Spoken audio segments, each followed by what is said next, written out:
The wedding ring felt like a shackle. Rowan Hale, 6th Duke of Ashford, stood at the altar and watched his bride approach. A woman he'd never spoken to, whose face he barely recognized, whose name had been dragged through every gutter in London. Lydia Caraway. The scandal, the ruin, the necessary sacrifice. She should have been trembling, weeping, grateful. Instead, she met his eyes with something that made his jaw tighten, calm, control. Like she knew something he didn't. This wasn't salvation. This was a mistake he'd spend months understanding. Stay with me until the end. Like this story, and comment which city you're watching from. I want to see how far this tale travels. The Duke of Ashford's town residence stood like a fortress in Mayfair, all Portland stone and iron railings, built to withstand siege and scandal alike. Rowan had always appreciated that. Structure, order, boundaries that held. Until the morning his younger brother staggered through the door at dawn, reeking of brandy and desperation, and said the words that would crack that structure wide open. "I've ruined her." Rowan set down his coffee. The study was cold. He preferred it that way, kept the mind sharp, and the early light made harsh angles across his desk. "Who?" "Lydia Caraway." Adrian collapsed into the chair across from him, head in his hands. "The merchant's daughter, the one father keeps insisting we—" "I know who she is." Rowan's voice could have cut glass. "What did you do?" What followed was a story Rowan had heard variations of a dozen times from men of their class. A private party. Too much wine. A young woman who'd been foolish enough to trust the wrong company. Adrian swore it wasn't. He stumbled over the words. He swore it wasn't what it looked like, but the damage was done. She'd been found in a compromised position. Witnesses. Servants. By noon, every drawing room in London would be buzzing. Her father's threatening ruin, Adrian said. His hands shook. Legal action. Public statements. "Rowan, if this gets out, it's already out." Rowan stood, walked to the window. Below, the street was waking. Bootblacks and flower girls, the clockwork precision of the city, everything in its place. "Caraway's a merchant, but he's got connections. Money. If he pushes this, it won't just touch you." "I know." "It'll touch the title, the family, every alliance we've built." "I know." Adrian's voice cracked. "That's why I came to you. You fix things. You always fix things." Rowan's reflection stared back at him from the glass. 31 years old, every inch the aristocrat their father had molded. Broad shoulders, sharp features, eyes that people described as assessing when they were being polite and cold when they weren't. He'd spent his entire life learning to make hard decisions without flinching. This one should have been simple. "I'll marry her." The words came out flat. Final. Adrian's head snapped up. "What?" "You can't. You're barely 23. You've got no income of your own, and frankly, you've proven you can't be trusted with anything more delicate than a game of cards." Rowan turned from the window. "I'll marry her. Quietly. Quickly. It salvages her reputation, protects the family name, and ensures Caraway keeps his mouth shut." "Rowan? It's the only solution that doesn't end in scandal or bankruptcy. Possibly both." He moved back to his desk, already mentally cataloging what needed to happen. Lawyers, settlements, a special license. "I need an heir anyway. This serves multiple purposes." "But you don't even know her." "I don't need to know her. I need her to be silent, compliant, and capable of producing a legitimate son." Rowan picked up his pen. "Everything else is irrelevant." Adrian looked like he wanted to argue, but the fight had drained out of him.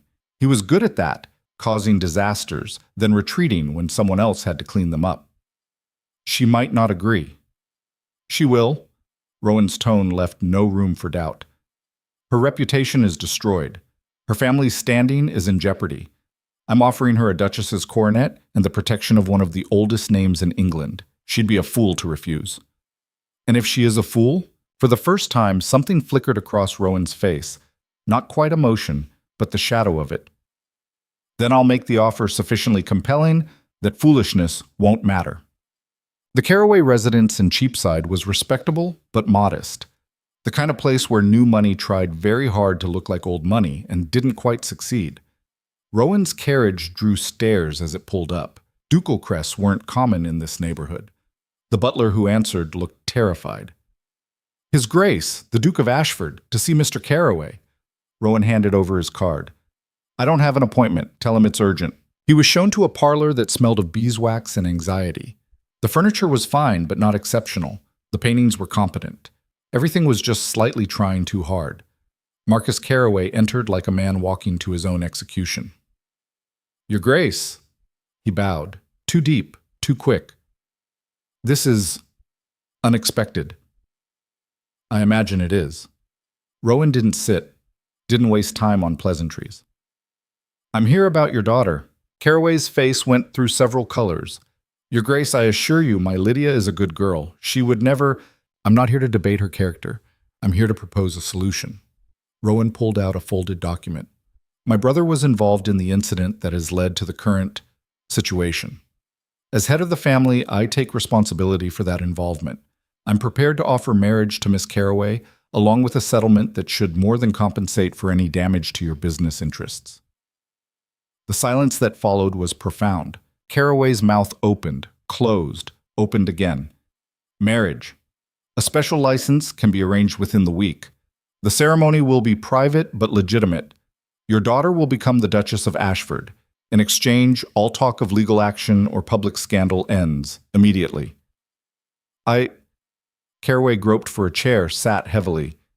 Your Grace, this is... I don't know what to say. Yes or no would suffice. It's not that simple. The older man's voice strengthened slightly. My daughter has been through a terrible ordeal. She's been slandered, called things no father should hear about his child. I won't have her forced into something she doesn't want, not even for a duke's coronet. Something about the way he said it made Rowan pause. There was genuine anger there. Protectiveness. It didn't fit the narrative Adrian had painted, the social climbing merchant using his daughter as a ladder. Then let me speak to her, Rowan said. Let her make the choice herself. Carroway studied him for a long moment. Whatever he saw in Rowan's face didn't seem to reassure him, but he nodded slowly. Wait here. Oh. Rowan expected broken. He'd built his entire strategy around it. A young woman devastated by scandal, desperate for any escape, grateful for his intervention. He'd planned his words carefully, kind but firm, offering security in exchange for obedience, a business transaction dressed up in chivalry. The woman who entered the parlor shattered every assumption. She wasn't beautiful, not in the conventional sense. No golden curls or rosebud mouth. Her hair was dark, pulled back severely. Her dress was simple gray, mourning colors, he realized, though no one had died. Her face was pale but composed, features that might have been called handsome on a man. Strong nose, firm jaw, eyes that were an unusual shade of amber, like whiskey held up to firelight. She didn't curtsy. Your Grace. Her voice was quiet but steady. My father says you wish to speak with me. Rowan found himself reassessing. Again. Miss Carroway, yes, perhaps you should sit. I'd rather stand, thank you. The refusal was polite but absolute. Rowan felt a flicker of irritation. He was trying to help her, and she was being difficult about it. Very well, I'll be direct. I'm aware of the situation involving my brother and the incident at Lord Hartley's residence. I'm prepared to offer you marriage to resolve the matter. No reaction, not even a blink. I understand this is sudden, Rowan continued, but I believe it's the best solution for everyone involved. You'll have the protection of my name, a position in society that few could aspire to, and security for your future. In exchange, I expect discretion, competence in managing the household, and in time, an heir. Still nothing. She stood there like a statue, hands folded at her waist, face unreadable. Miss Carroway, do you understand what I'm offering you? Perfectly, Your Grace. And I'm considering it. The sheer audacity of it took him off guard. She spoke as if she had options, as if she was interviewing him for a position rather than the other way around. Considering it, Rowan repeated. Miss Carroway, forgive my bluntness, but your reputation is in ruins. Your family's standing is damaged. I'm offering you a way out of complete social annihilation. I'm aware of what you're offering. Those amber eyes met his directly. I'm less clear on what you think you're getting in return. I beg your pardon? You're a duke. You could marry anyone. A viscount's daughter, an earl's sister, someone with impeccable breeding and connections. Instead, You're here, proposing to a merchant's daughter caught in a scandal involving your own brother. She tilted her head slightly. So I'm wondering what you're really after. Is it guilt, duty, or something else entirely? Rowan felt his jaw tighten. No one spoke to him like this. No one questioned his motives or challenged his decisions. I'm attempting to do the right thing. The right thing would have been keeping your brother on a leash. The words hit like a slap. Rowan took a step forward before he could stop himself. You have no idea what you're talking about, don't I? For the first time, something cracked in her composure. A flash of anger, quickly controlled. Your brother got drunk, made advances I rejected, and when I fought back, his friends made sure the story painted me as the aggressor. I've been called a harlot, a schemer, and worse in every drawing room in London. And now you arrive, like some beneficent savior, offering to clean up his mess by marrying the damaged goods. That's not, it is exactly that. Her voice didn't rise, but it cut deeper for staying level. You want to know what you're getting in return, Your Grace? You're getting a wife who knows she's a transaction, a problem solved. I won't pretend otherwise, and I won't be grateful for being treated like a solution to your family's embarrassment. The silence stretched between them. Outside, a cart rattled past. Someone called out a price for apples. Rowan had handled difficult negotiations before. Political rivals, business adversaries. But this slip of a woman in her gray dress was dismantling him with nothing but honesty. So that's a refusal, he said finally. No, he blinked. No? It's a clarification. Lydia's hands tightened slightly at her waist, the first sign of nerves he'd seen. You want discretion and competence.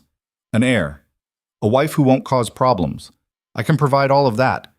But I want something in return beyond a title. Name it. Leave me alone. Rowan stared at her. I don't understand. I'll marry you. I'll manage your household, attend whatever functions are required, and provide you with legitimate children. But I want my own space, my own rooms, my own life within whatever boundaries you set.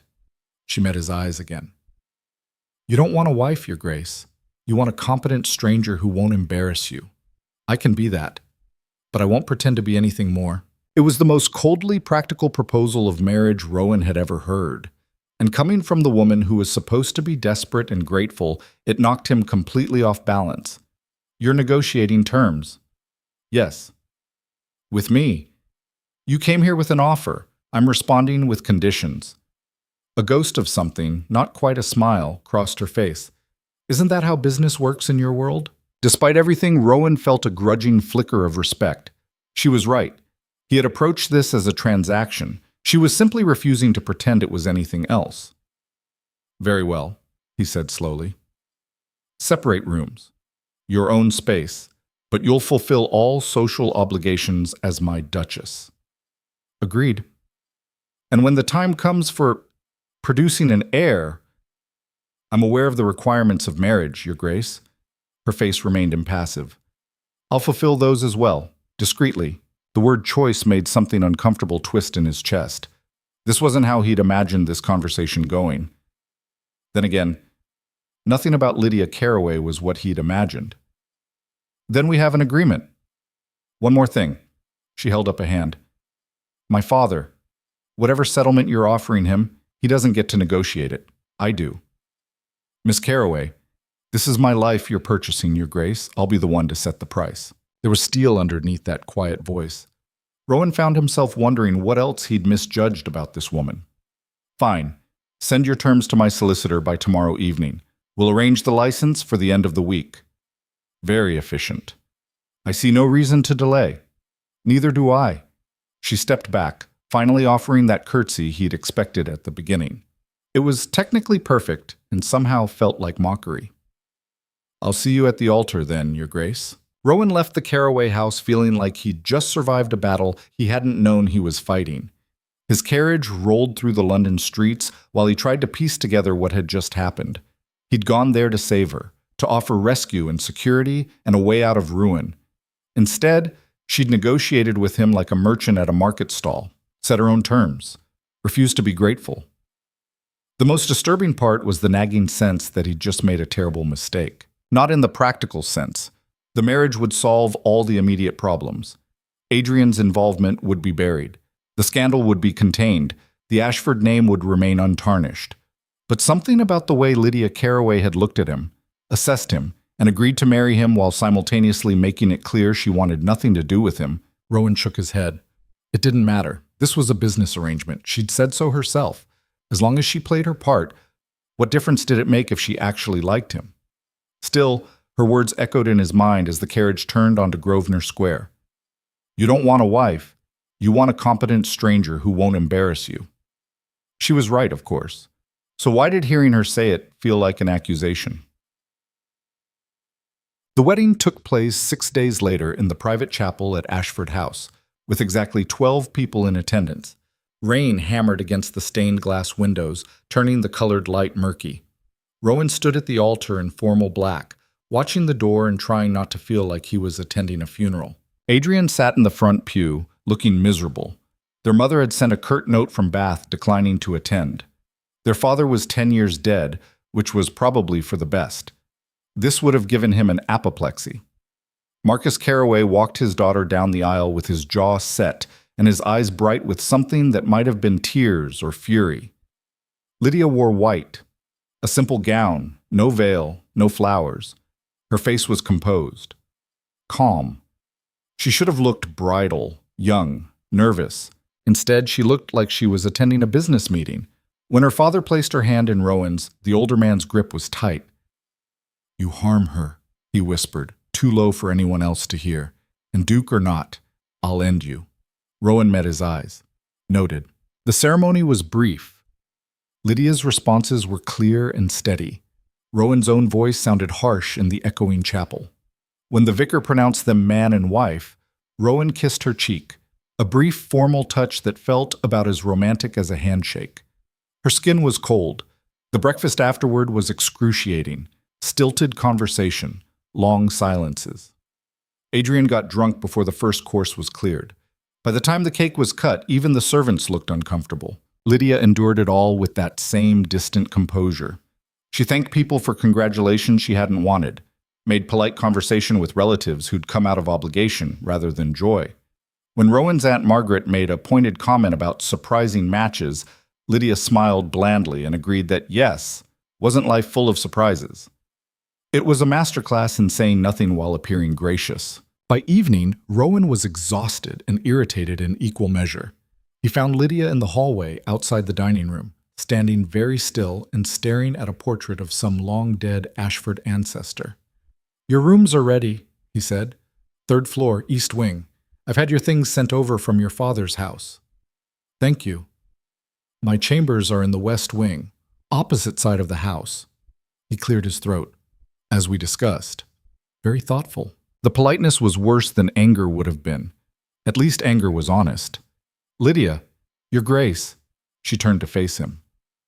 In the candlelight, she looked pale and tired, but her spine was straight. If you're about to tell me that I should be grateful, or that you expect me to pretend this is something other than what it is, please don't. I'll play my part. I'll be an excellent duchess. But I won't lie to either of us about what this marriage is. I wasn't going to say that. Then what were you going to say? Rowan found he didn't have an answer. He'd approached her with some vague notion of what? Comfort? Reassurance? It all seemed hollow now. Nothing, he said finally. I'll have Mrs. Daventry show you to your rooms. If you need anything, inform the staff. Of course. She gathered her skirts. Good night, Your Grace. Rowan, she paused. I beg your pardon? My name is Rowan. You're my wife. You can use it. Something flickered across her face. Surprise, maybe. Good night, Rowan. She said it like she was testing the weight of a foreign word. Then she was gone, following the housekeeper up the stairs, leaving Rowan standing in the hallway of his own house feeling like a stranger. This was what he'd wanted. A quiet, competent wife who wouldn't make demands. No emotional entanglements, no complications. So why did it feel like he'd just locked himself in a cage of his own making? The first month of marriage was a study in careful avoidance. Rowan kept to his schedule, up at dawn, reviewing estate accounts before breakfast, meetings with his steward, correspondence with his solicitors. The business of being a duke was consuming enough that he could almost forget he'd acquired a wife. Almost. Because Lydia Caraway, Lydia Hale now, though Rowan still thought of her by her maiden name, had a way of making her presence felt without being intrusive. She didn't redecorate, didn't make demands, didn't throw tearful tantrums or stage dramatic scenes. Instead, she simply ran the household. And she ran it better than it had been run in years. Rowan first noticed when his correspondence started arriving organized by priority rather than jumbled together. Then when his favorite boots were cleaned and waiting by the door exactly when he needed them. The menus improved, still traditional, but with subtle variations that suggested actual thought rather than rote repetition. "Mrs. Daventry," he said one morning, catching the housekeeper in the hallway, "did you reorganize the staff schedules?" The older woman looked uncomfortable. "No, Your Grace. That was Her Grace." "Her Grace." "The Duchess, sir. She reviewed the household accounts and suggested some efficiencies. I hope that was acceptable?" Rowan found himself wrong-footed. "She reviewed the accounts." "She has quite a head for figures, Your Grace. Noticed several places where we were being overcharged by suppliers. Saved the household nearly £100 this month alone." He should have been pleased. Instead, he felt vaguely unsettled. "And you're comfortable with these changes?" Mrs. Daventry's expression softened. "She's very respectful about it, sir. Doesn't order, just suggests. And she's always right." A pause. "She's a good mistress, firm but fair. The staff like her." That was perhaps the strangest thing of all. Lydia had walked into a household that had been running the same way for decades, with servants loyal to the memory of the previous Duchess and suspicious of change, and somehow she'd won them over in a matter of weeks. Rowan saw her at dinner occasionally. She dressed simply but appropriately, made intelligent conversation when required, never pushed for more attention or intimacy than he offered. It should have been perfect. Instead, it gnawed at him. "You're brooding," Adrian said one afternoon, sprawling in the chair across from Rowan's desk, with the casual disregard for propriety that only younger brothers could manage. "I'm working." "You're glowering at correspondence from your man of business like it personally insulted you." Adrian helped himself to brandy. "This is about her, isn't it?" "Don't call her her." "Fine, your wife, the Duchess, Lydia." Adrian took a drink. "She's gotten under your skin." "Don't be ridiculous. You check the dining room every evening to see if she's there. You ask the servants questions about what she's doing. Last week you—" "That's enough." Rowan set down his pen with more force than necessary. "I'm simply ensuring she's settling in adequately." "Right. Because you're always so concerned about people's feelings." Adrian's tone was light, but there was an edge to it. "Rowan, I know I'm not exactly the model of wisdom here, but even I can see this is eating at you. You married her to solve a problem, and now you can't figure out why it doesn't feel solved." "It is solved. The scandal's buried. Her reputation is restored. The family name is protected. And yet you're miserable." Rowan wanted to argue, but the truth was Adrian had a point. He was miserable. Not in any obvious way. His life was unchanged in all practical respects. But there was a persistent, nagging dissatisfaction that followed him through his days like a shadow. "She doesn't need me," Rowan said finally. "For anything." Adrian raised an eyebrow. "And that bothers you?" "It's unusual." Rowan stood, paced to the window. "Every other person in my life needs something from me. Money, influence, decisions, approval. Even you need me to clean up your disasters. But Lydia is perfectly self-sufficient, and it's driving you insane because you can't figure out how to be useful to her." Put that way, it sounded absurd. Rowan was the Duke of Ashford. He didn't need to be useful to anyone. He was the one people needed. But there was an uncomfortable truth in Adrian's words that Rowan couldn't quite dismiss. "She married me for protection," he said. "Not for me." "Well, yes. That was rather the point, wasn't it?" Adrian finished his drink. "You wanted a wife who wouldn't make demands. Congratulations. You got exactly what you asked for." After Adrian left, Rowan stood at the window watching the London afternoon fade to evening. Somewhere in this house, Lydia was doing what? He realized he had no idea how she spent her time. Reading, probably. Going over accounts. Managing the servants with that quiet efficiency that made everything run smoothly while remaining somehow invisible. A thought occurred to him. When was the last time he'd heard her laugh? The question nagged at him through dinner, eaten alone as usual, since Lydia had sent word she had a headache and would be dining in her rooms. Rowan found himself wondering if the headache was real or simply an excuse to avoid him. He was starting to suspect it was the latter. After the meal, he did something uncharacteristic.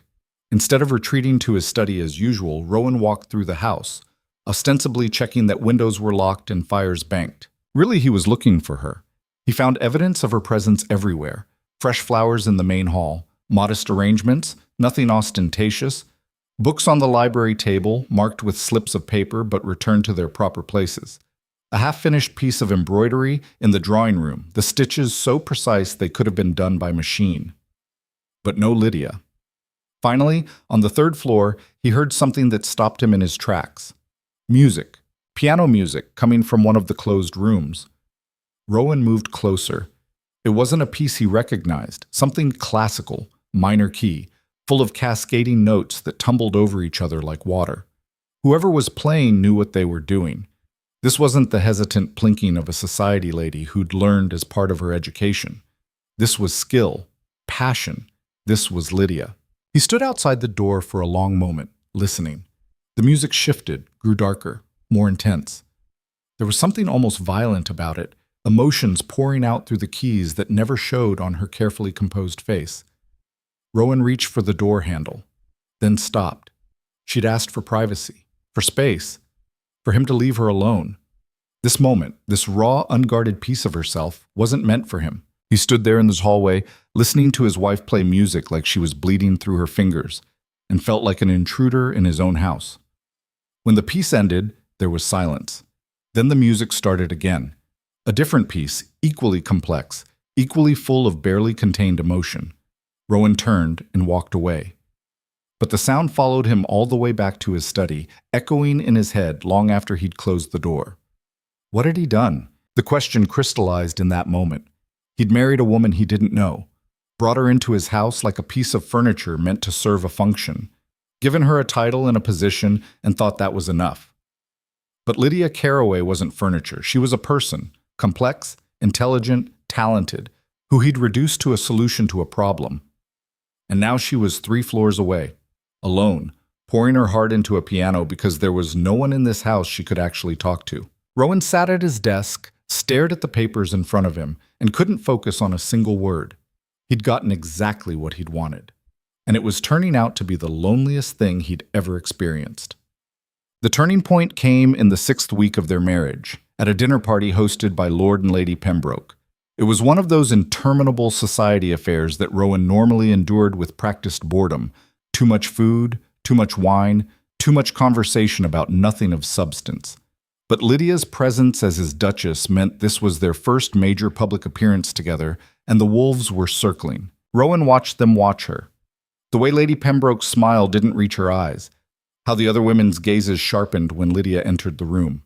The men's expressions, assessing, speculative, some pitying. Poor Ashford, stuck with damaged goods. The thought made his hands curl into fists under the table. Lydia, for her part, was magnificent. She wore deep green silk that brought out the gold in her amber eyes. Her hair was dressed simply but elegantly. She answered questions with polite brevity, never offering more than required. When Lady Pembroke made a pointed comment about unexpected elevations in station, Lydia smiled and said something gracious about the generosity of the Ashford family. It was perfect. It was torture to watch, because Rowan could see the strain around her eyes, the way her hands tightened on her wine glass, the barely perceptible pause before each response, as if she was translating from some foreign language only she could hear. She was playing a part, being exactly what they expected, the grateful social climber, the rescued fallen woman, the Duke's charitable project. And everyone was eating it up. "Your Duchess is quite composed," Lord Pembroke remarked to Rowan between courses, "handling the attention well." "She handles everything well," Rowan said. It came out sharper than he'd intended. Pembroke raised an eyebrow. "Touchy subject?" "No, I'm simply stating a fact." "Of course." Pembroke's tone suggested he didn't believe that for a moment. "Still, it's quite the romantic story when you think about it. The powerful Duke swooping in to save the maligned innocent. Very chivalrous." Rowan's jaw tightened. It wasn't like that. No, my mistake. Pembroke's smile was knowing. I'd heard your brother was involved somehow. You heard wrong. But Pembroke wasn't the only one circling. As the evening wore on, Rowan found himself subjected to a dozen variations of the same conversation. Knowing looks, careful questions, congratulations that felt like condolences. Everyone thought they knew the story. Duke marries ruined girl out of obligation. Charitable, noble, tragic. None of them had a clue what the truth was. The real problem was, Rowan was starting to realize he didn't either. The crisis came during the dancing. Rowan had claimed Lydia for the first waltz, obligation, propriety, making the right appearance. She danced well, of course. She did everything well. They moved through the steps in perfect silence. You're quiet, he said finally. Is there something you'd like me to say? I don't know. Most wives make conversation. I'm not most wives. Her eyes stayed fixed over his shoulder. I'm the one you married to avoid a scandal. I'm being exactly what you wanted, seen but not heard. The bitterness in her tone caught him off guard. Lydia, Lord Hartley is watching us, she said, cutting him off. The one near the terrace doors. He was there that night. At the party where your brother decided I was fair game. Rowan followed her gaze. Hartley, dissolute, privileged, exactly the kind of man who thought his title excused his behavior. He was staring at Lydia with something that made Rowan's blood heat. Ignore him. I'm ignoring him. I'm very good at ignoring things. The music swelled. They turned. But he's not ignoring me. None of them are. They're all wondering what really happened, what I really am, whether the Duke's charity case is going to embarrass him. You're not embarrassing me. Not yet. Her voice was so quiet he almost didn't hear it. But we both know it's only a matter of time before I make a mistake. Say the wrong thing. Fail to be grateful enough. That's what they're waiting for. The song ended. Lydia stepped back, curtsied perfectly, and turned to walk away. Rowan caught her wrist. Wait. Your Grace. Rowan. He lowered his voice. What do you need? I need... She stopped, took a breath. When she looked at him, her expression was so controlled it hurt to see. I need air. Excuse me. She pulled free and disappeared into the crowd. Rowan stood in the middle of the dance floor, feeling like he'd just failed some test he hadn't known he was taking. Around him, couples swirled and music played, and society went on doing what it did best, judging, dissecting, destroying. He found her on the terrace. She was standing at the railing, shoulders rigid, staring out at the darkened garden. The sounds of the party drifted out through the open doors, but out here it was quieter, cooler.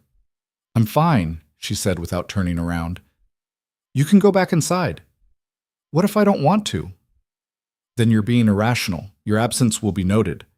Rowan moved to stand beside her. Up close, he could see she was shaking, subtle tremors she was trying to control. What happened in there? Nothing. Everything. Does it matter? She wrapped her arms around herself. This is my life now, smiling at people who despise me. Being grateful for being saved from a scandal I didn't cause. Playing the perfect duchess for a husband who can barely stand to look at me. That's not true, isn't it? Finally, she turned to face him. In the dim light from the ballroom, her eyes were bright. You avoid me, Rowan. You've been avoiding me since the day we married. The only reason you're out here now is because I made a scene and you're worried I'll damage your reputation. I'm here because you're upset. I'm always upset. The words burst out of her, loud enough that Rowan glanced back at the doors, making sure no one could hear. I'm upset every single day in that house, playing this part you've given me. Being the grateful rescued woman when the truth is, I didn't need rescuing. I needed defending. There's a difference. Rowan stared at her. What are you talking about? Your brother. Lydia's voice shook with suppressed fury. Adrian, he got drunk, he made advances, and when I told him no, when I fought him off, his friends made sure everyone knew it was my fault, that I'd seduced him, that I was the one who'd behaved improperly. The bottom dropped out of Rowan's stomach. That's not... Adrian said... Adrian lied. The words were flat. Final. Or maybe he doesn't even remember. Maybe he was so drunk that night that he actually believes his own version. But I know what happened. I told him no. Multiple times. And when he wouldn't stop, I slapped him hard enough to leave a mark. That's what his friends saw. That's what they twisted into me being the aggressor. Rowan felt like the terrace was tilting under his feet. Why didn't you say something? To who? Your family's solicitors? The society matrons who'd already decided I was a fortune-hunting harlot? My father tried. He went to everyone who mattered, told them the truth, and they all smiled and patted his hand and said, of course he believed his daughter.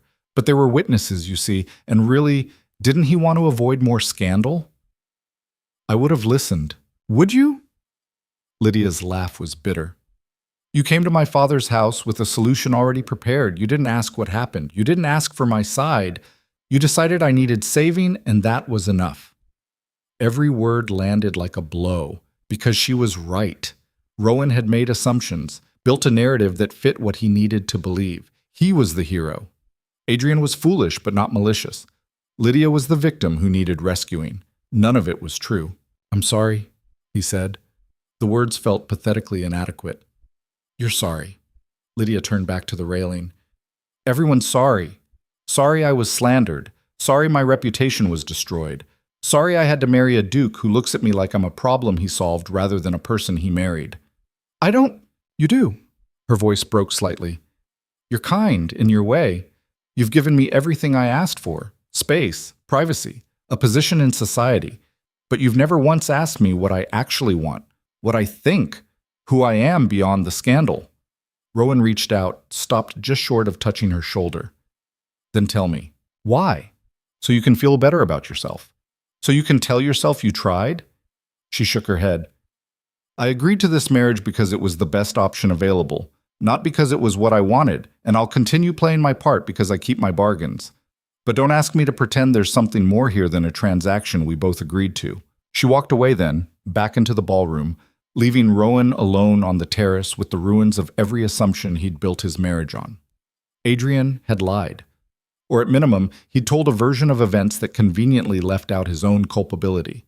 And Rowan had believed him, had taken his brother's word over a woman he'd never met, had swooped in like some white knight, offering salvation she'd never asked for, and patted himself on the back for being so magnanimous. He'd been a fool. Worse, he'd been a coward. Because it was easier to believe Adrian had made a mistake than to confront the uncomfortable truth that his brother might actually be guilty of something darker. Easier to frame Lydia as a victim who needed rescue than to see her as a person who'd been wronged and deserved justice. And now she was trapped in a marriage to a man who'd failed her before they'd even met. The party went on inside. Music and laughter and the clink of crystal. Rowan stood in the darkness and wondered how he was supposed to fix something this fundamentally broken, or if it could even be fixed at all. The carriage ride home was suffocating. Lydia sat on one side, staring out the window at the dark London streets. Rowan sat opposite, watching her profile and trying to find words that wouldn't make everything worse. He failed. The silence stretched until they reached Ashford House. Lydia didn't wait for him to help her down, just gathered her skirts and swept inside, footsteps echoing on the marble. Rowan followed, dismissed the servants with a gesture, and caught up to her at the stairs. We need to talk. No, we don't. She didn't turn around. You need to feel better about what you've done. Those aren't the same thing. Lydia, please. She stopped, shoulders tight. When she finally looked at him, her face was a mask. What do you want me to say, Rowan? That I forgive you? That it's all right you believed your brother over me without even asking? That I'm grateful you married me anyway, even though you thought I was guilty? I didn't think. Yes, you did. Her voice was quiet but cut like a blade. You thought I was ruined, damaged, a problem to solve. And you solved it the way you solve everything, with money and position and the assumption that you know best. The accuracy of it stole his breath. You're right. That stopped her. She blinked. What? You're right. About all of it. Rowan moved closer, keeping his hands at his sides, even though some part of him wanted to reach for her. I made assumptions. I believed what was convenient instead of what was true. I treated you like a chess piece instead of a person. And I'm sorry. Lydia's expression flickered. Surprise, suspicion, something else he couldn't name. Why are you telling me this now? Because I was wrong. Because you deserve better than what I've given you. He swallowed. Because I want to fix this. You can't fix this. She shook her head. This isn't one of your business problems, Rowan. You can't negotiate your way out or throw money at it until it disappears. I'm your wife. We're stuck with each other, and nothing you say tonight changes that. Then what do you want from me? The question hung between them. Outside, a carriage rattled past. The hall clock ticked. I want you to stop looking at me like I'm fragile, Lydia said finally. I want you to stop treating our marriage like a burden you're nobly bearing. And I want you to actually see me instead of whatever story you've built in your head about who I am. I do see you. No, you don't. You see a scandal you resolved, a duty you fulfilled. Her hands clenched in her skirts. But you don't see that I hate embroidery, that I read philosophy texts your aunt calls inappropriate, that I can calculate compound interest in my head faster than your man of business, that I play piano because it's the only time I can stop pretending to be someone I'm not. The piano. The music he'd heard through the closed door, raw and fierce and full of everything she kept locked away. I heard you, Rowan said. Playing, a few weeks ago.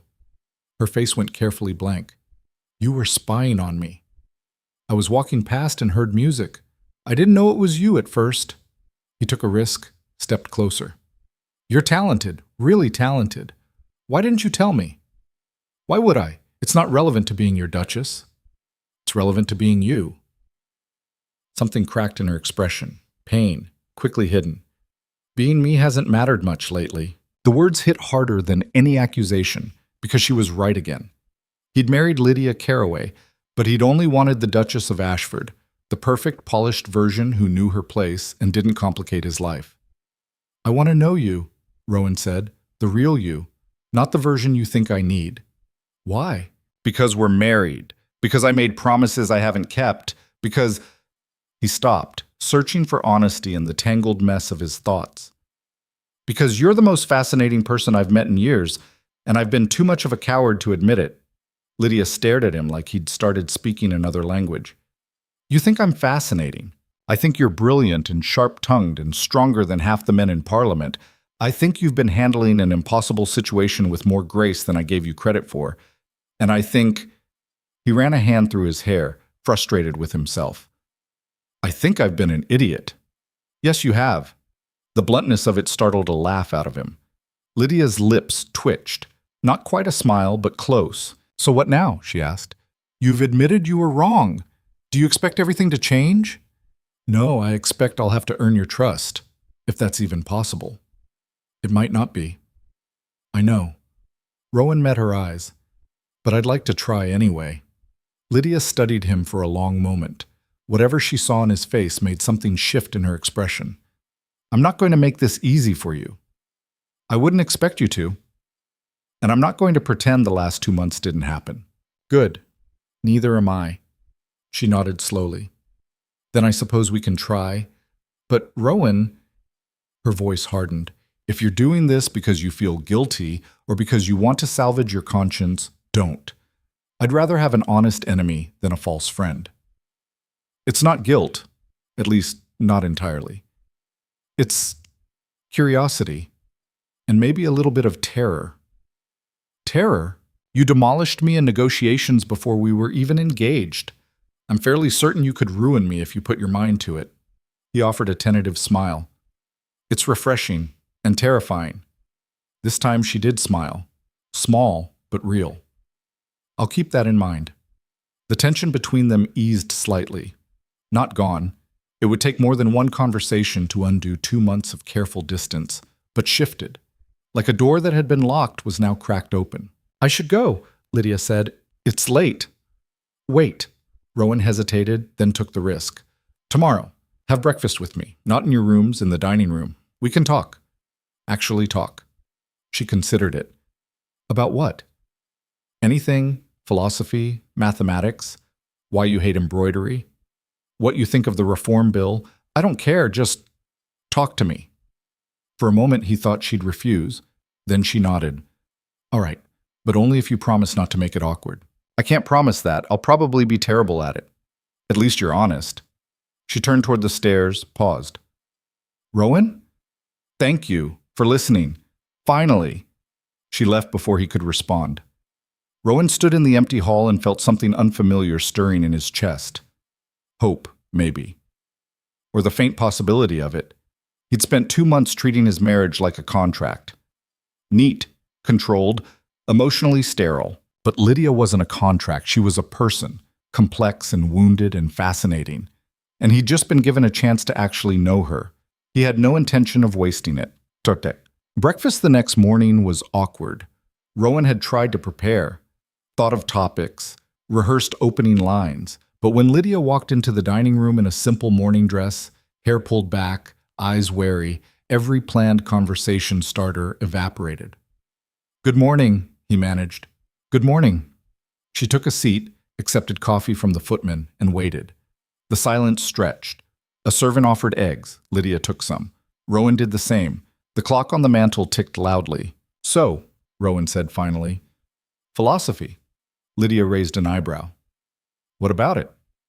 "You mentioned you read philosophy texts. Which ones? Are you actually interested, or are you making conversation?"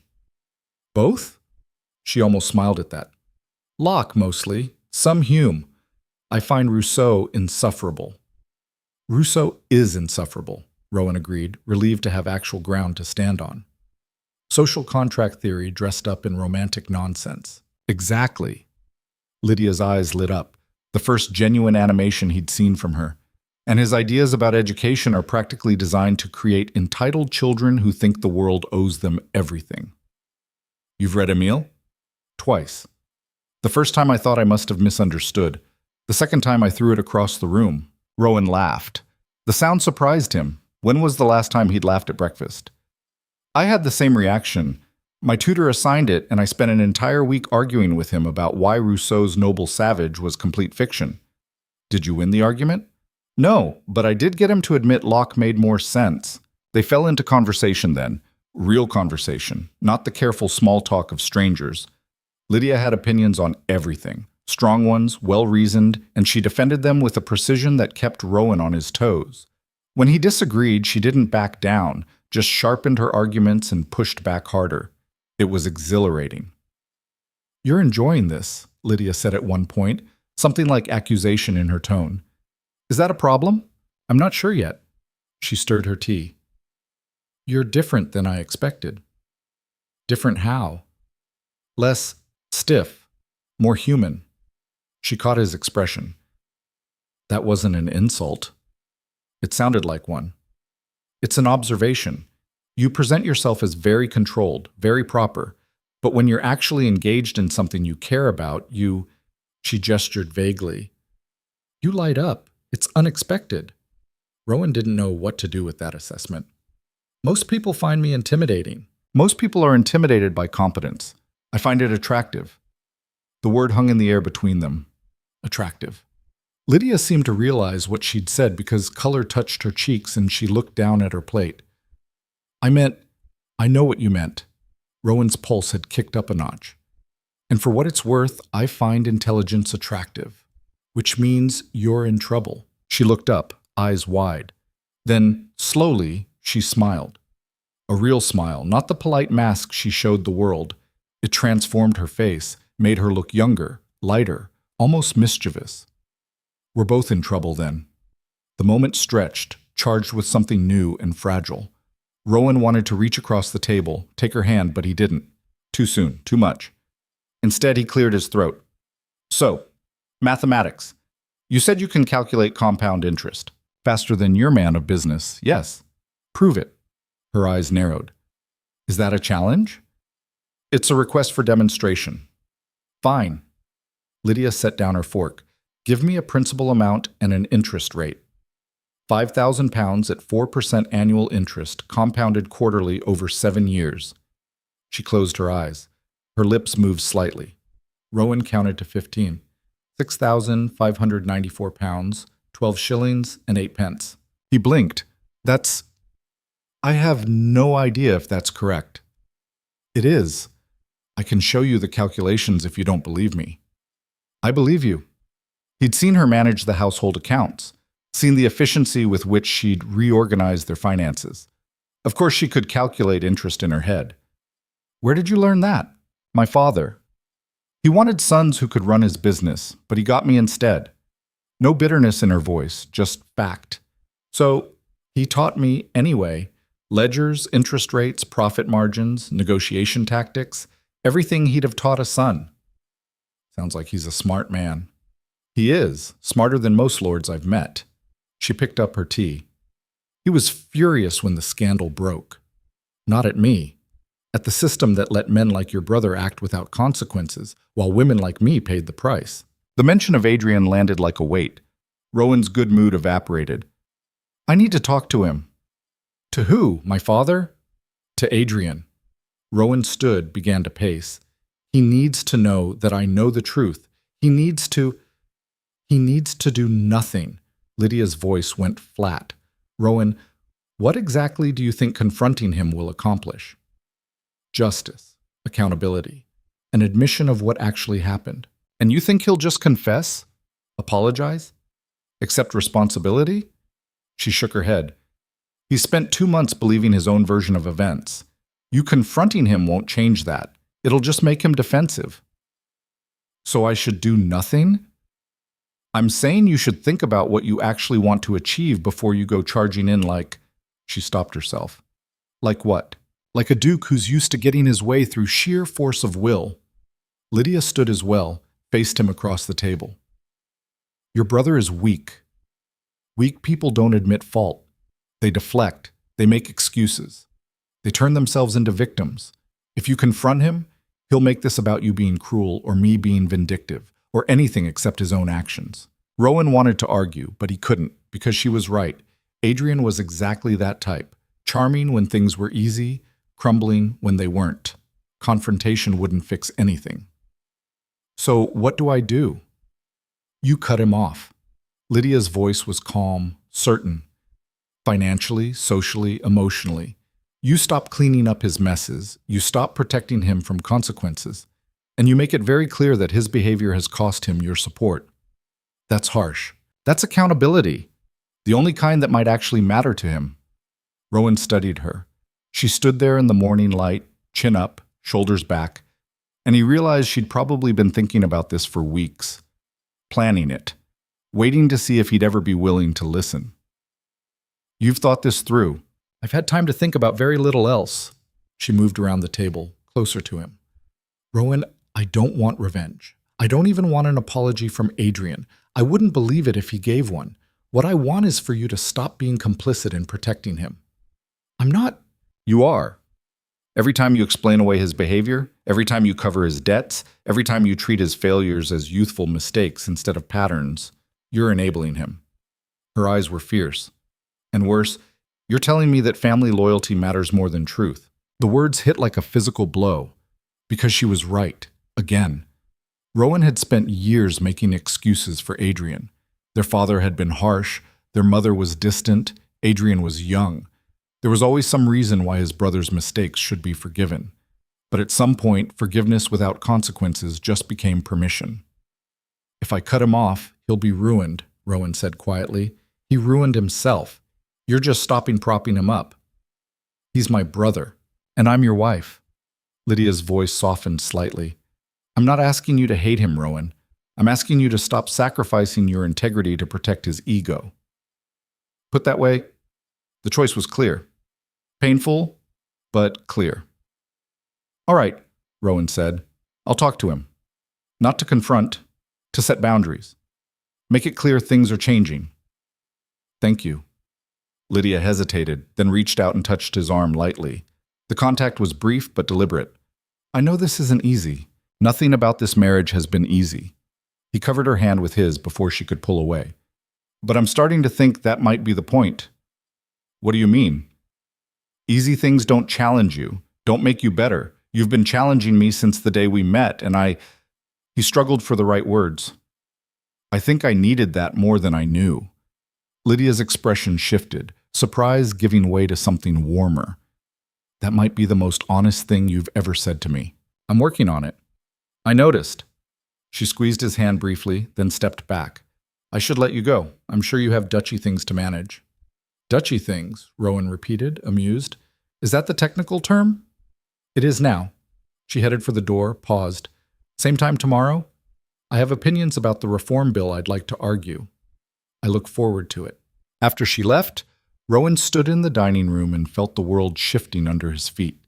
For 2 months, he'd kept Lydia at a distance, told himself it was what they both wanted, what made sense. But this, talking, arguing, actually connecting, this was better than sense. This was interesting, complicated, real. And it scared the hell out of him, because caring about someone meant they could hurt you, meant vulnerability, meant risk. But watching Lydia walk away, seeing the faint smile she couldn't quite hide, Rowan realized the risk might be worth it. Adrian arrived that afternoon, cheerful and oblivious as always. Rowan, wasn't expecting to see you home at this hour. Thought you'd be off doing important Duke things. He sprawled in the study chair, helped himself to brandy. How's married life treating you? Lydia settling in all right? Rowan closed the door, locked it. The click made Adrian's smile falter. What's wrong? We need to talk about what happened at Hartley's party. All the color drained from Adrian's face. I told you about that. It's handled. The marriage fixed everything. The marriage fixed your reputation. It didn't fix what you did. I didn't do anything. Adrian shot to his feet. I was drunk, yes, but I didn't. It wasn't. She made it seem like I forced her, but I wouldn't. You know I wouldn't. Do I? Rowan's voice was cold. Because I'm not sure I know you at all anymore, Adrian. What's that supposed to mean? It means I've heard Lydia's version of events. The real version. And it doesn't match yours. Adrian's jaw tightened. So you believe her over me. Your own brother. I believe the person who has no reason to lie. Rowan moved behind his desk, kneading the barrier between them. You told me she was willing, that it was a misunderstanding. You failed to mention that she rejected your advances, multiple times, that she physically fought you off. She's lying. Is she? Rowan's control was fraying. Or are you so used to rewriting your own history that you actually believe your version now? Adrian's face went red. I came to you for help. You said you'd fix it. I said I'd handle the scandal. I did. But I'm done pretending that's the same thing as justice. Justice? Adrian laughed bitterly. What do you want me to do, Rowan? Prostrate myself? Apologize to a woman who, Don't. The word cracked like a whip. Don't finish that sentence. That woman is my wife, and you will speak of her with respect or you won't speak to me at all.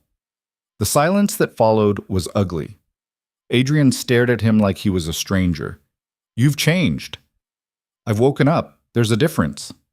She's turned you against me. She didn't have to. You did that yourself. Rowan pulled out a document he'd prepared that morning, after talking to Lydia, before his courage could fail. This is a letter severing your allowance. You'll have 30 days to settle your debts and find alternative income. Adrian went pale. You can't be serious. I'm entirely serious. Rowan, I need that money. I have obligations. Then meet them yourself, like an adult. Rowan pushed the letter across the desk. I'm done enabling you, Adrian. Done covering your mistakes and cleaning up your disasters. You want to live like a gentleman? Earn it. You're punishing me because of her.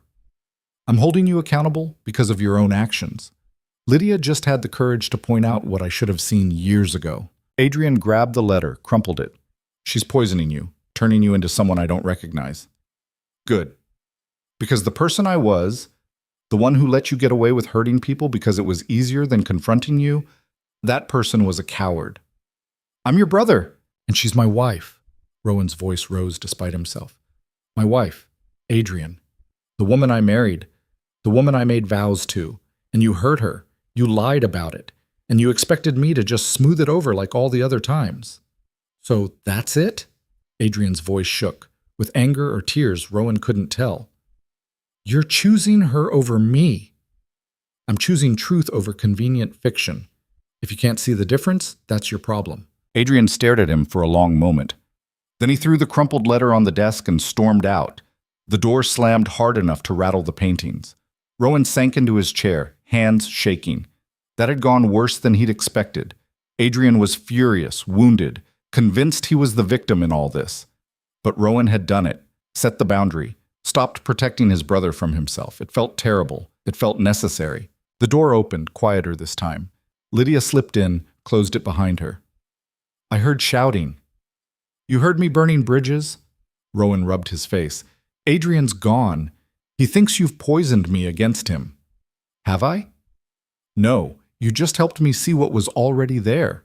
He looked up at her. He's not going to forgive this. Probably not. My mother will be furious. The family will... Rowan, Lydia crossed to him, knelt beside his chair so they were at eye level. You did the right thing, even if it doesn't feel like it. It feels like I just destroyed my relationship with my only brother. You had to choose. Him or integrity, him or me. Her hand found his. I'm sorry I put you in that position. You didn't. He did. Rowan laced his fingers through hers, holding on like she was an anchor in rough seas. Years ago, I just finally stopped pretending otherwise. They sat like that for a while, Lydia on the floor, Rowan in his chair, hands clasped. It wasn't comfortable, it wasn't elegant, but it was honest in a way nothing else in Rowan's life had been for a long time. What happens now? He asked. Now? We deal with the fallout, together. Lydia squeezed his hand. That's what partners do, isn't it? Partners. Not Duke and Duchess. Not master and dependent. Partners. I'd like that, Rowan said quietly. Being partners with you. Even though I'm difficult and opinionated and hate embroidery? Especially because of that.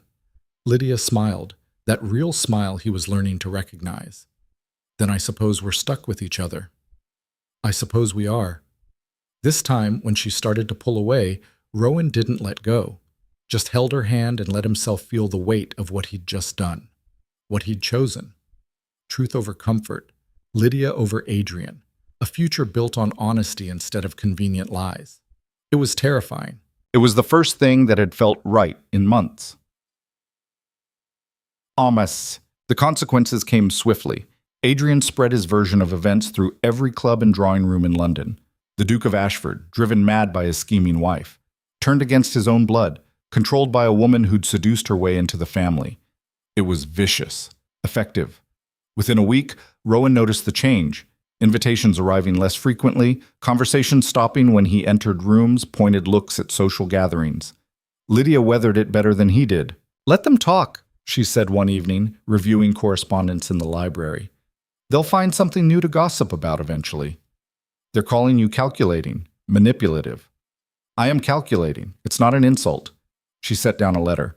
And manipulative suggests I'm getting something I want. What exactly am I supposed to be gaining from turning you against your brother? My money? My title. Control over me. I had access to your money the day we married. Your title can't be taken by a woman.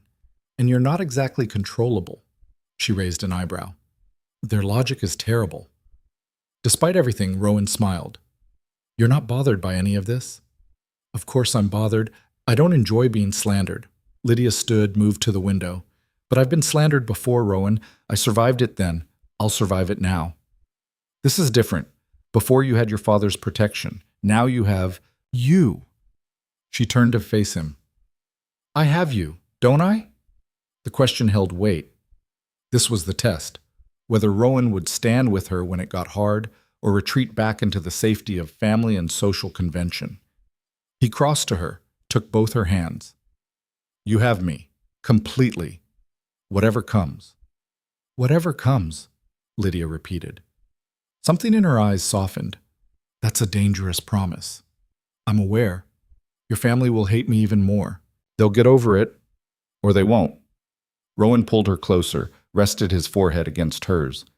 I spent 2 months doing what everyone expected, playing the role everyone wanted. I'm done with that. What do you want instead? This, you, whatever this marriage can become if we actually try. Lydia's breath caught. Rowan, I know it's fast. I know we barely know each other, but He struggled for words that wouldn't sound insane. I want to know you, really know you, not as my duchess or my duty, but as Lydia. I want that too, she whispered. But I'm scared. Of what? Of hoping, of letting myself believe this could work, and then she pulled back slightly. What if you change your mind? What if the scandal gets too much, and you regret choosing me over them? I won't. You can't know that. No, Rowan admitted, but I can promise to keep choosing you, Every day, every scandal, every dinner party where they whisper behind their hands. I'll keep choosing you. Tears shone in Lydia's eyes. That's the most romantic thing anyone's ever said to me. Was it romantic? I was going for reassuring. She laughed, a wet surprise sound. It was both, you idiot. Then she kissed him. It wasn't their first kiss. There'd been the formal one at their wedding, brief and bloodless. But this was different. This was choice. Her hands in his hair, his arms around her waist. Two people deciding to take a risk on something that might destroy them both. When they finally pulled apart, both breathing hard, Lydia looked almost shocked. Well, she said, that was unexpected. In a good way or bad way? I'm not sure yet. But she was smiling. Ask me again in a month. A month? I'm cautious. You'll have to get used to it. Rowan laughed, pulled her close again. Outside, London was gossiping. Adrian was spreading poison. Their social standing was crumbling. And somehow, in this moment, none of it mattered as much as the woman in his arms who'd challenged him and changed him and chosen to take a chance on him anyway. I can work with cautious, he murmured against her hair. Good. Lydia's arms tightened around him. Because I'm not going anywhere. It was a promise and a threat and a hope, all wrapped together. And Rowan had never been more certain of anything in his life. The moment lasted 3 heartbeats before reality crashed back in. A knock at the library door, sharp, urgent. Rowan pulled back from Lydia but kept one hand at her waist, anchoring, claiming. Enter. The butler's face was ashen. Your Grace, forgive the intrusion, but Lord Hartley is here. He's demanding to see you, says it's urgent. Lydia went rigid under Rowan's hand. Hartley. The man who'd hosted the party where Adrian had ruined her. The one who'd stood by and let his friends destroy her reputation while protecting his own. Tell him I'm not receiving, Rowan said. I tried, Your Grace. He's insistent. Says if you don't see him, he'll make a scene loud enough for the whole square to hear.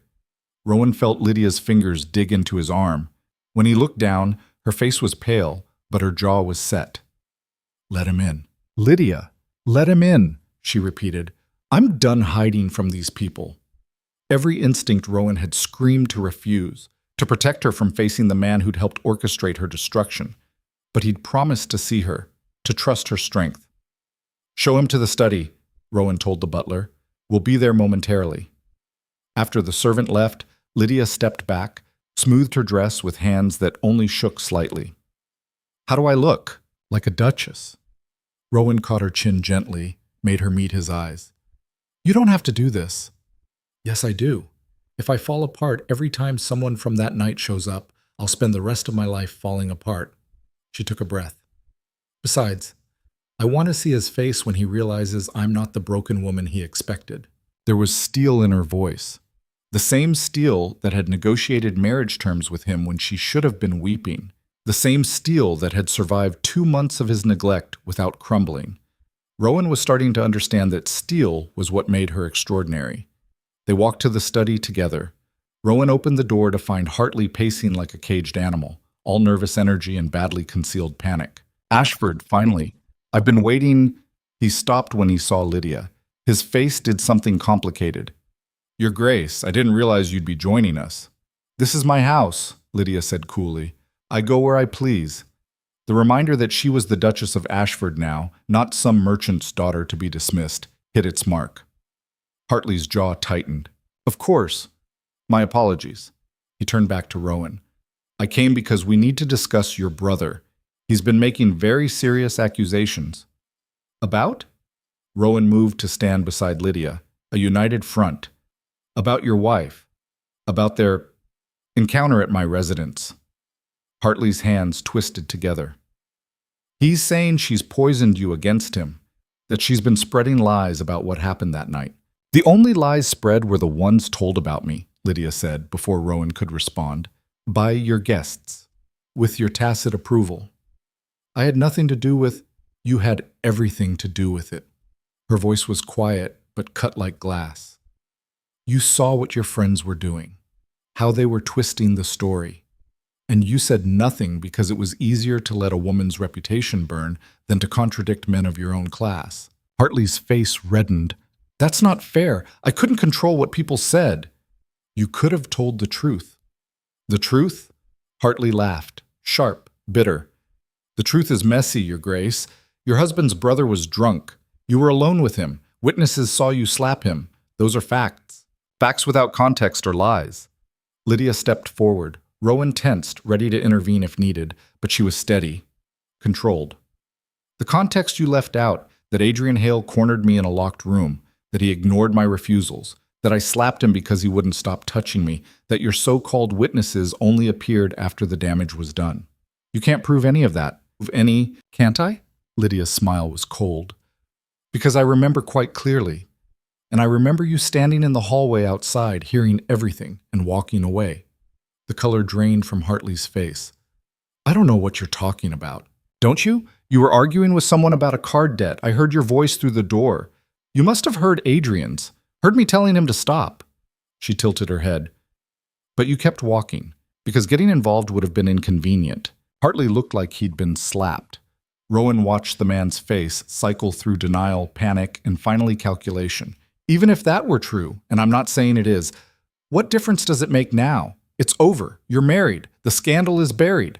The scandal is buried, Rowan said, voice hard. My wife's reputation is not, and neither is my brother's accountability. Adrian says you've cut him off over this woman's word against his, over the truth. And don't call her this woman in my house again. Hartley's hands clenched. Ashford, be reasonable. Adrian is your brother, your blood. This girl is my wife, Rowan interrupted. My duchess, the woman I chose. And if you can't show her proper respect, you can leave. I came here to help you, Hartley said, desperation creeping into his voice. Adrian is spreading stories, ugly stories, about how she seduced her way into your life, how she's controlling you, isolating you from your family. If you don't reconcile with him, if you don't present a united front, those stories will destroy both of you. Let them try. Lydia's voice was steady. I've been destroyed once already, Lord Hartley. I survived. I'll survive again. You don't understand what you're up against. Adrian has friends, allies. They'll make your life hell. They already have. She moved closer to Rowan, and he felt her hand slip into his. The gesture was small but deliberate. The difference now is I'm not alone. I have a husband who believes me, who stands with me. Whatever Adrian and his friends throw at us, we'll weather it together. Hartley looked between them, and something shifted in his expression. Realization, maybe. Or defeat. You're serious about this? Entirely, Rowan said. Then you're both fools. Hartley grabbed his hat. Adrian won't stop. He feels betrayed, abandoned. Men like that don't just fade quietly into the background. They lash out. Is that a threat? It's a warning from someone who's known Adrian longer than you've known your wife. Hartley moved to the door, paused. He's planning something, I don't know what, but he came to me yesterday asking about your finances, your holdings, questions he had no business asking. Ice slid down Rowan's spine. What kind of questions? How your trust is structured, whether you have personal debts, who holds notes on your properties. Hartley's expression was grim. I told him nothing, but others might not be so circumspect. After Hartley left, Rowan sank into his chair. His mind was racing, cataloging vulnerabilities. The estate mortgages, the investment shares, the complex web of finances that kept a dukedom running. He's going to try to ruin you, Lydia said quietly. She was still standing, arms wrapped around herself. Financially. He can try, but my assets are protected, entailed. He can't touch the core holdings. What about the unentailed portions? Your personal investments, the businesses you've backed? Rowan looked up sharply. She was right. A third of his wealth was tied up in ventures that were legally vulnerable. Adrian knew that, had sat through enough family meetings to understand the structure. He could force sales, Rowan said slowly, call in debts, spread rumors about insolvency. It wouldn't destroy me, but it would do damage. How much damage? Enough to make me look unstable. Enough to make other investors nervous. He ran a hand through his hair. Enough to force me to make concessions I don't want to make. Lydia crossed to him, knelt beside the chair like she had before. What kind of concessions? Reconciliation, public support, reinstating his allowance. Rowan's jaw clenched. throwing you to the wolves to save my financial reputation. And if you don't, then we lose money, potentially a lot of it. Enough that we'd have to reduce staff, sell properties, cut back on. He stopped, seeing her face. What? You said we. We'd lose money. We'd have to reduce. Her eyes were bright. Not you. We. You're my wife. Of course it's we. Rowan. She reached up, touched his face. 2 months ago, you wouldn't have said that. You'd have said it was your problem to solve alone. She was right. He would have locked himself in this study and worked through scenarios and made decisions without consulting her because she was the wife, not the partner. Things change, he said roughly. Yes, they do. Lydia's thumb brushed his cheekbone. So what do we do? The we, again, deliberate, claiming her place in this disaster. We prepare, Rowan said. I'll meet with my solicitors. Review every investment, every contract, every potential vulnerability. If Adrian is planning financial warfare, I need to know exactly what ground I'm standing on. What can I do? You've already done it. You warned me about setting boundaries, about not protecting him. Rowan caught her hand, pressed it against his chest. If I'd kept enabling Adrian, kept him close, he'd have inside access to everything. Now at least he's working from outside. Small comfort. Better than none. They sat like that for a moment, Lydia kneeling, Rowan in the chair, both of them facing a storm that was only just beginning. I'm sorry, Lydia said finally. If I just kept quiet, accepted the narrative, none of this would be happening. If you'd done that, I'd still be married to a stranger, still lying to myself about what kind of man my brother really is. Rowan pulled her up, settled her on his lap. She stiffened in surprise, then relaxed against him. I'd rather face the truth with you than live comfortably with lies. Even if the truth costs you a fortune, money can be rebuilt. Integrity can't. He pressed his lips to her temple. Besides, I have something Adrian doesn't. What's that? A wife who can calculate compound interest faster than my man of business. I'm sure we'll figure something out. Lydia laughed, startled and genuine. You're using me for my mathematical abilities. How romantic. I'm using you for everything you're willing to give, Rowan said honestly. Your mind, your strength, your terrible opinions about Rousseau. All of it. She turned in his lap, straddled him in a way that made his breath catch. What if I'm willing to give you more than that? Lydia? I'm not fragile, Rowan, and I'm not broken. Her hand settled on his shoulders. I know we agreed to separate rooms, to space, but that was before we started talking, before we chose each other. You want to change the terms? I want, she stopped, bit her lip.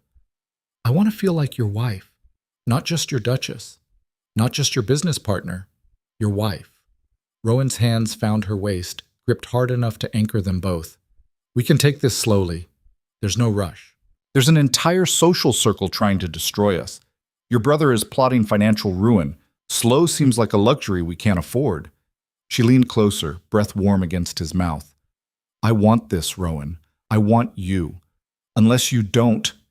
He kissed her before she could finish the thought, fierce and desperate and full of all the things he couldn't say yet, because they'd only been married 3 months and you couldn't possibly fall for someone that fast. Except apparently you could. When they finally broke apart, Lydia's eyes were dark, and her lips were swollen, and she looked nothing like the composed duchess who'd walked into this study. She looked real, raw, his. Upstairs, Rowan managed. Before I forget, I'm supposed to be a gentleman. Please forget, Lydia said against his neck. I'd much rather you be a man. So he was. The next 3 weeks were a study in contrasts. Days spent in meetings with solicitors and bankers, shoring up defenses against whatever Adrian was planning. Nights spent learning each other in ways that had nothing to do with duty or obligation and everything to do with choice. Rowan discovered Lydia laughed during intimacy, surprised, delighted sounds that made him want to earn more of them, that she liked being held afterward more than she liked the act itself, that she had a scar on her ribcage from falling out of a tree as a child, and freckles on her shoulders that only appeared in summer, and a way of saying his name when she was close that made him feel like he was the only man in the world. Lydia discovered Rowan talked in his sleep, Nonsense mostly, occasionally whole sentences about ledgers or horses. That he was ticklish behind his left knee and would deny it if asked. That he made terrible tea but excellent eggs. That when he trusted someone, he trusted completely, holding nothing back. They learned each other. Built something fragile and precious in the spaces between defending their life from attack. Because the attacks came. First, a letter from Rowan's mother. Scathing. Disappointed. How could he choose that woman over his own brother? What would his father think? The family name was being dragged through mud, and it was entirely his fault. Rowan burned it without finishing. Then came the whispers at social events, louder now, more pointed. The Duke of Ashford, enslaved by his scheming wife. Poor Adrian, cut off without cause. Such a tragedy when family turns on family. Lydia endured them with a composure that made Rowan's chest ache. She smiled at people who'd called her a harlot, made conversation with women who'd cut her dead weeks earlier, played the perfect duchess while they sharpened knives behind her back. "How do you do it?" Rowan asked one night, watching her brush her hair before bed. "Do what?" "Smile at them. Pretend it doesn't hurt." Lydia's hands stilled. "Who says it doesn't hurt?" "Then why?" "Because giving them the satisfaction of seeing me break would hurt more." She set down the brush, met his eyes in the mirror. "They want me to crumble, to prove I don't belong in their world. Every time I hold my ground, I'm proving them wrong." "It's not fair." "No. But neither was being slandered in the first place. Neither was being forced to marry a stranger to salvage my reputation." She turned to face him. "Life isn't fair, Rowan. But I can choose how I respond to that. I can choose to be strong." He crossed to her, pulled her into his arms. She came willingly, tucking herself against his chest like she belonged there. "I wish I could make it easier," he said into her hair. "You do, every day, just by believing me, by standing with me." She pulled back enough to look up at him. "That's more than I ever expected to have." The words lodged in Rowan's throat. 3 of them. Impossible and true. He swallowed them back. Too soon. Too dangerous. But he thought them anyway. The real blow came on a Tuesday. Rowan was in his study reviewing contracts when his solicitor arrived unannounced, face grave. "Your Grace, we have a problem." 30 minutes later, Rowan understood the full scope of what Adrian had done. He'd found investors in 3 of Rowan's private ventures, men who owed Adrian favors or held grudges against the Ashford name. Convinced them the investments were risky, that the Duke was distracted by his new marriage, making poor decisions. Then he'd bought up the debts himself. Used money Rowan didn't even know he had, probably borrowed against future prospects or called in favors from friends. Now Adrian held notes worth nearly £40,000, legally obtained, entirely valid, and he was calling them due, immediately. "Can he do that?" Rowan asked, though he already knew the answer. "The contracts allow for it if there's concern about the borrower's solvency. Your brother has been creative in manufacturing that concern." The solicitor looked pained. "He's been spreading rumors about your finances, about marital expenses, suggesting you're overextended." "I'm not overextended." "I know, Your Grace, but perception matters in these situations. If creditors believe you're unstable, they'll demand payment whether you're actually at risk or not." Rowan's mind raced through options. He could pay Adrian, had the liquidity if he liquidated certain assets quickly, but doing so would confirm the rumors of instability, would show weakness. Alternatively, he could refuse, fight it in court, but that would be public, messy, and would drag Lydia's name through even more mud. "What does he want?" Rowan asked. "He hasn't said explicitly, but I suspect he wants me to apologize, to take him back, to throw Lydia under the carriage in exchange for financial peace." Rowan stood, began to pace. "He's holding £40,000 hostage for his pride." "Your Grace, there may be a third option." "Which is?" "Pay him, publicly. Make it clear you're honoring the debts despite his machinations. It demonstrates financial strength and moral high ground simultaneously." The solicitor hesitated. "Though it will be costly. Costly. £40,000 plus the political capital of being seen to cave to pressure, plus the satisfaction it would give Adrian. But it would protect Lydia, keep her out of the crossfire." "I'll consider it," Rowan said. After the solicitor left, Rowan sat alone in his study and stared at the contracts. Adrian's signature was on everyone, neat and careful and damning. His brother had planned this, spent weeks setting it up, all because Rowan had chosen truth over family loyalty. The door opened. Lydia slipped in, took one look at his face, and closed it behind her. What happened? He told her. Watched her face go pale, then set with determination. Pay him, she said immediately. Lydia, pay him, Rowan. Don't fight this. It's not worth it. 40,000 pounds isn't worth it? Our peace is worth more. She moved to him, took his hands. If you fight this, it'll be public, messy. It'll hurt both of us. But if you pay, it's over. Done. We move on. He wins. No, he gets money. We get to move forward with our lives. Those aren't the same thing. Her grip tightened. Besides, you're not paying because you're weak. You're paying because you're strong enough to end this without destroying yourself in the process. Rowan searched her face. This is my brother trying to blackmail me into abandoning you. I know. And you want me to pay him anyway. I want you to be free of this. Of him.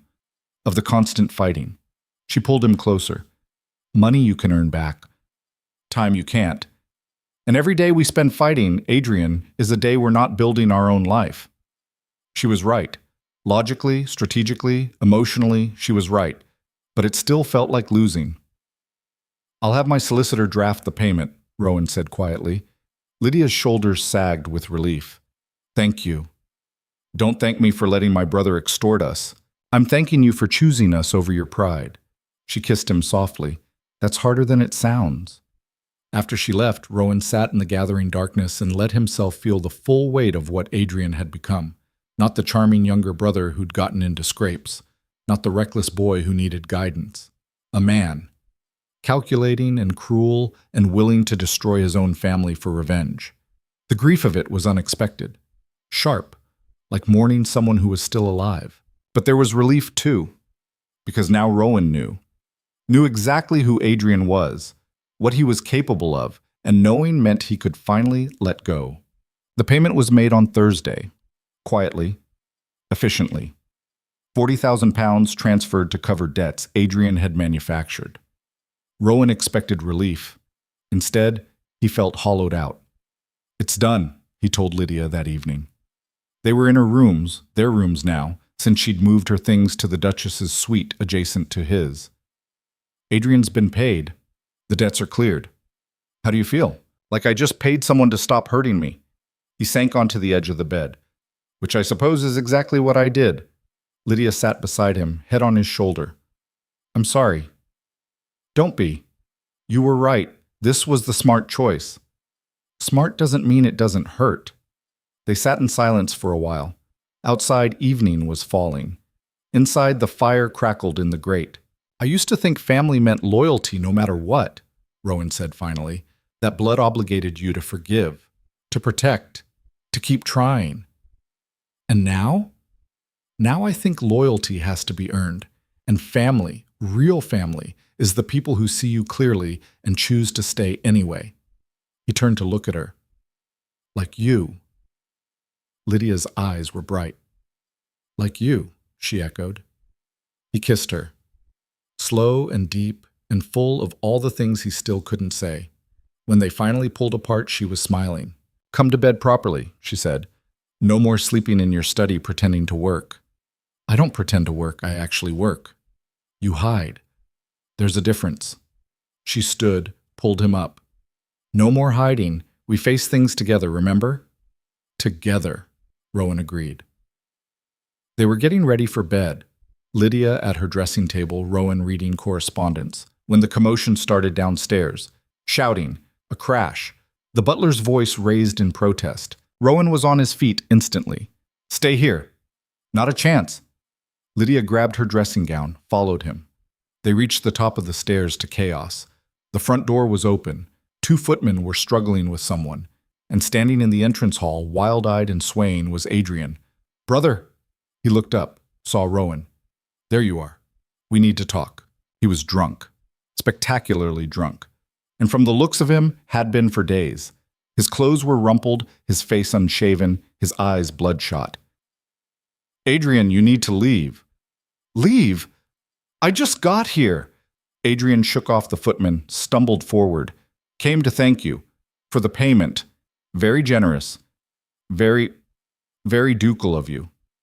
The sarcasm was thick enough to choke on. Rowan descended the stairs slowly. You got what you wanted. There's nothing left to discuss. Nothing? Adrian laughed, ugly sound. You pay me off and think we're done? That 40 years of brotherhood ends with a bank draft? You ended it when you tried to blackmail me. I gave you a choice, me or her. Adrian's eyes found Lydia at the top of the stairs. And you chose wrong.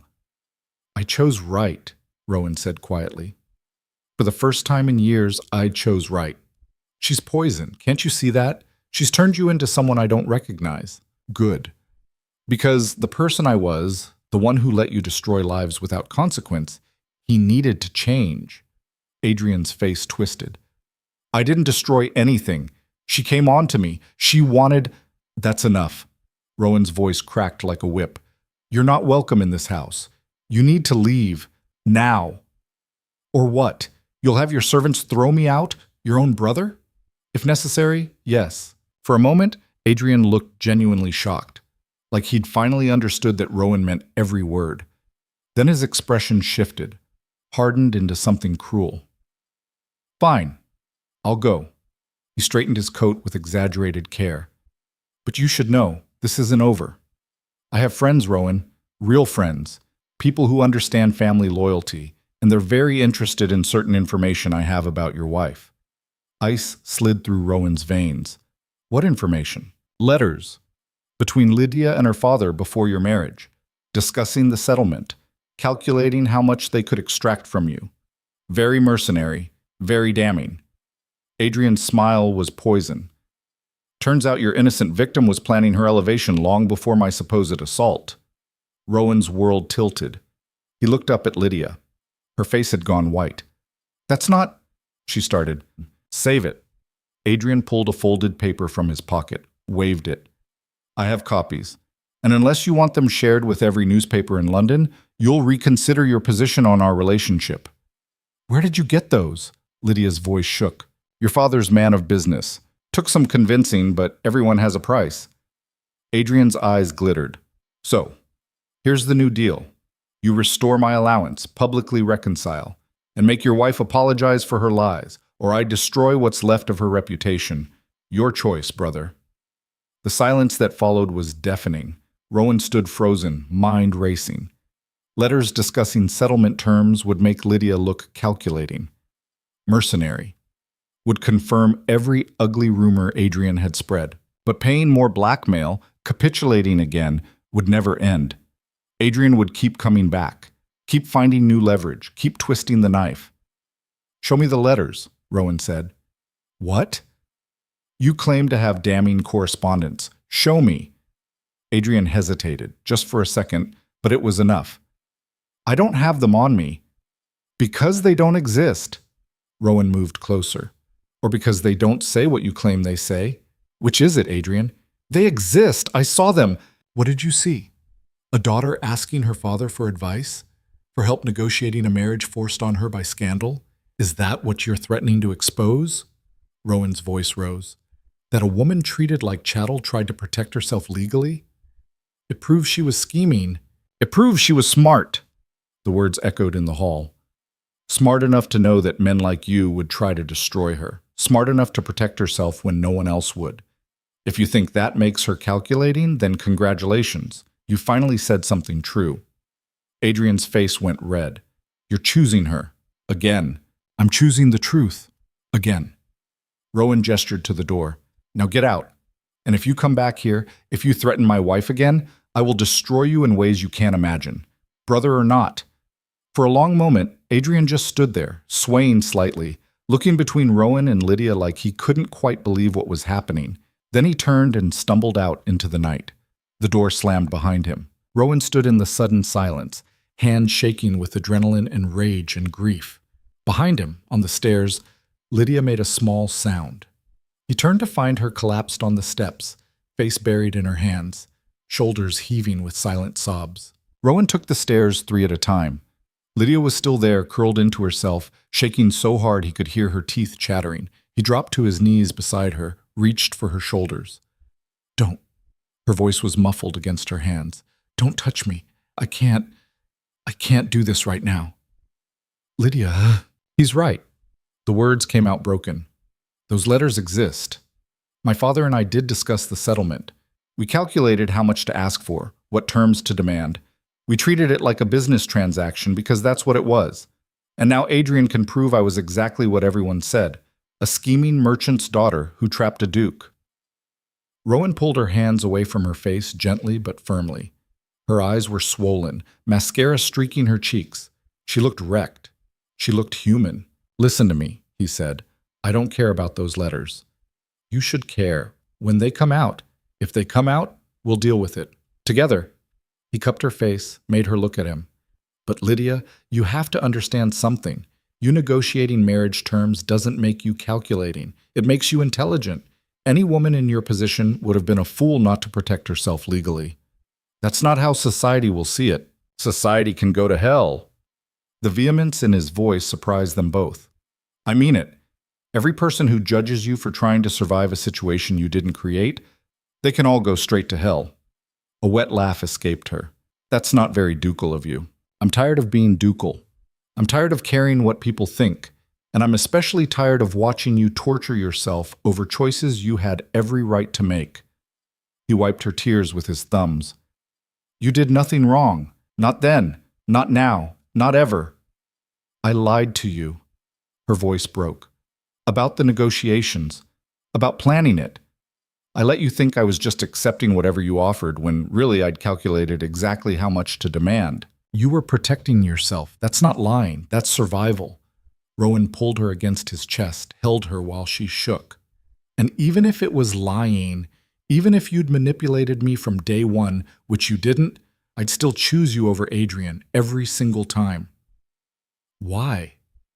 The word came out small, lost. Because you're honest where it matters. Because you've never pretended to be something you're not. Because when you negotiate, it's transparent. You tell me what you want and why. That's not manipulation. That's respect. He pressed his lips to her hair.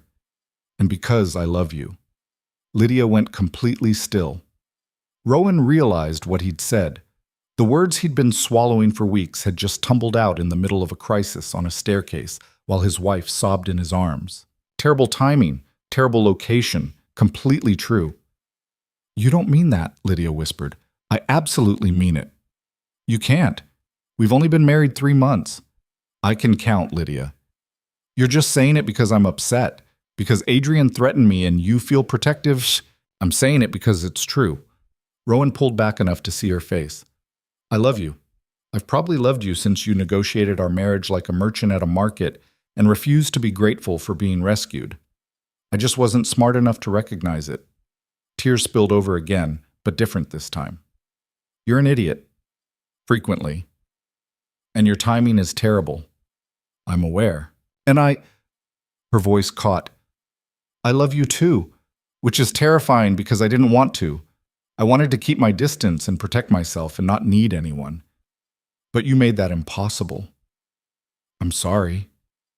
Don't apologize. She kissed him, fierce and desperate and salt-tasting from tears. Don't ever apologize for making me feel something real. They stayed like that for a long moment, tangled together on the stairs while servants pretended not to notice, and the house settled back into silence. Finally, Lydia pulled back, wiped her face, took a shaky breath. So, Adrian has ammunition. What do we do? We fight back. Rowan stood, pulled her up with him.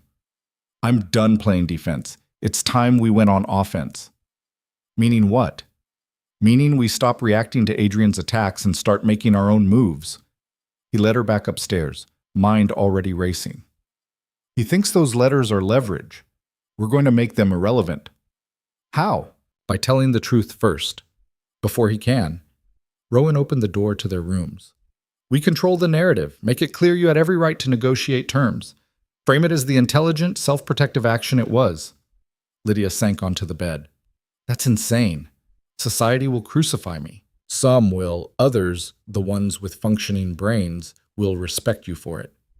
He paced, energy building. Think about it. How many women in your position just accept whatever terms they're offered? How many have the knowledge and courage to actually negotiate? That's the point. They'll see me as grasping, or they'll see you as competent, as someone who understood she was entering a business arrangement and treated it accordingly. Rowan stopped in front of her. Lydia, we've been letting other people define you, define us. I'm done with that. We define ourselves. She stared at him. You want to publicly admit I negotiated our marriage settlement. I want to publicly celebrate that you were smart enough to protect yourself when everyone else was trying to use you. He sat beside her. We write our own statement. Explain what really happened. Adrian's assault, the aftermath. Your decision to accept my proposal on your own terms. We own the story before Adrian can twist it. That's incredibly risky. Yes. We could lose everything. We could. Or we could finally be free. He took her hand.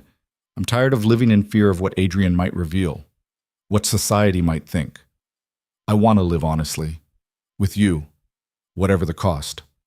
Lydia was quiet for a long time. When she finally spoke, her voice was steady.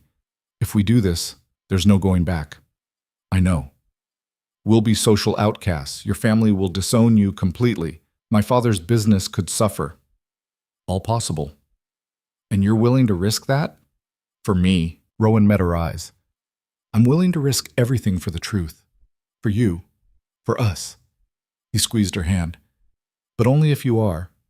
This has to be your choice too. She looked down at their joined hands, at the ring he'd placed there 3 months ago when this had all been a cold transaction, at the life they'd accidentally built together in the wreckage of scandal. All right, she said finally. Let's do it. Let's tell the truth. They spent the next 2 days crafting the statement. Rowan wanted it short, direct. Lydia insisted on detail. Context mattered, she argued, and leaving gaps would let people fill them with speculation. They compromised.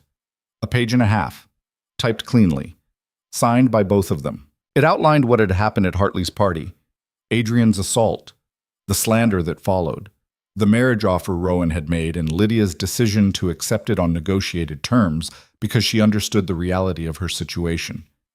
It sounds clinical, Rowan said, reading it for the 10th time. It is clinical, that's the point. Lydia was pacing, nervous energy evident. If we make it emotional, we sound defensive. This way, we're just stating facts. Facts that will enrage half of London. Good. Let them be enraged at the truth instead of lies. Rowan looked at his wife, at the woman who'd been called every ugly name imaginable and was still standing, still fighting, still refusing to be diminished. You're extraordinary, you know that? She stopped pacing. I'm terrified. That doesn't make you less extraordinary. Ask me again after society's finished with us. The statement was delivered to the papers on Friday morning. By Friday evening, London was burning. The reaction was swift and vicious. Half the ton was scandalized that a duchess would admit to negotiating marriage terms. The other half was scandalized that a duke would publicly acknowledge his brother's assault. Opinion pieces appeared. Think pieces. Editorials debating whether Lydia's negotiation was shrewd or grasping, whether Rowan's honesty was admirable or weak, whether airing family grievances publicly was ever acceptable. The letters to their home ranged from supportive to threatening. Someone sent a dead rat. Someone else sent flowers with a note saying, "Courage." We've broken something, Lydia said, reading the morning papers. The entire social structure is having a crisis about whether women are allowed to think. Good, it needed breaking. Rowan, look at this. She pointed to an editorial. They're calling me a new kind of woman, like I'm some sort of phenomenon. Aren't you? I just did what anyone with sense would do. That shouldn't be revolutionary. But it is. Rowan moved behind her chair, read over her shoulder. Because most women are taught to be grateful for whatever scraps they're offered. You demanded fair terms. That terrifies people who benefit from women not demanding anything. Lydia leaned back against him. Your mother sent another letter. I know. I burned it. Without reading? I read the first line. Disgraceful was the word she used. I didn't need to read further. She was quiet for a moment. Do you regret it? Cutting them off for me? I regret that it was necessary. I don't regret the choice. The butler appeared in the doorway. Your Grace, you have a visitor, Lord Pembroke. He says it's urgent. Rowan and Lydia exchanged glances. Pembroke, the man who'd hosted the dinner where Lydia had first confronted him about believing his brother. Show him to the study, Rowan said. Pembroke was pacing when they entered. He turned, saw them both, and something shifted in his expression. Your Graces, thank you for seeing me. He looked nervous. I've come about your statement, the one in the papers. If you're here to lecture us, Rowan started, I'm here to apologize. Pembroke's interruption was firm. To both of you, particularly to you, Your Grace. He nodded to Lydia. I knew what my friends said about you after that party wasn't the whole truth. I suspected anyway. But it was easier to go along with their version than to ask uncomfortable questions. Lydia's expression was unreadable. Why tell us this now? Because your statement made me realize how many times I've chosen comfort over truth. How many people I've hurt by staying silent. Pembroke ran a hand through his hair. I'm not the only one. There are others, men who were at that party, who saw things that contradicted the official story. Your honesty has, well, it's opened a dam. What do you mean? Rowan asked. 3 other men have come forward, saying they saw your brother corner her Grace, saw her trying to leave, heard her say no. Pembroke met Lydia's eyes. We failed you, all of us. We saw what was happening, and we protected one of our own instead of doing what was right. I'm sorry. The silence that followed was heavy. Lydia's hands were trembling. Rowan reached for one, held it tight. Why now? She asked quietly. Why tell the truth now when you could have, when it would have mattered? Because back then the cost felt too high. Contradicting Adrian Hale, contradicting the accepted story, it would have caused problems, made me uncomfortable, possibly hurt my standing. Pembroke's shame was evident.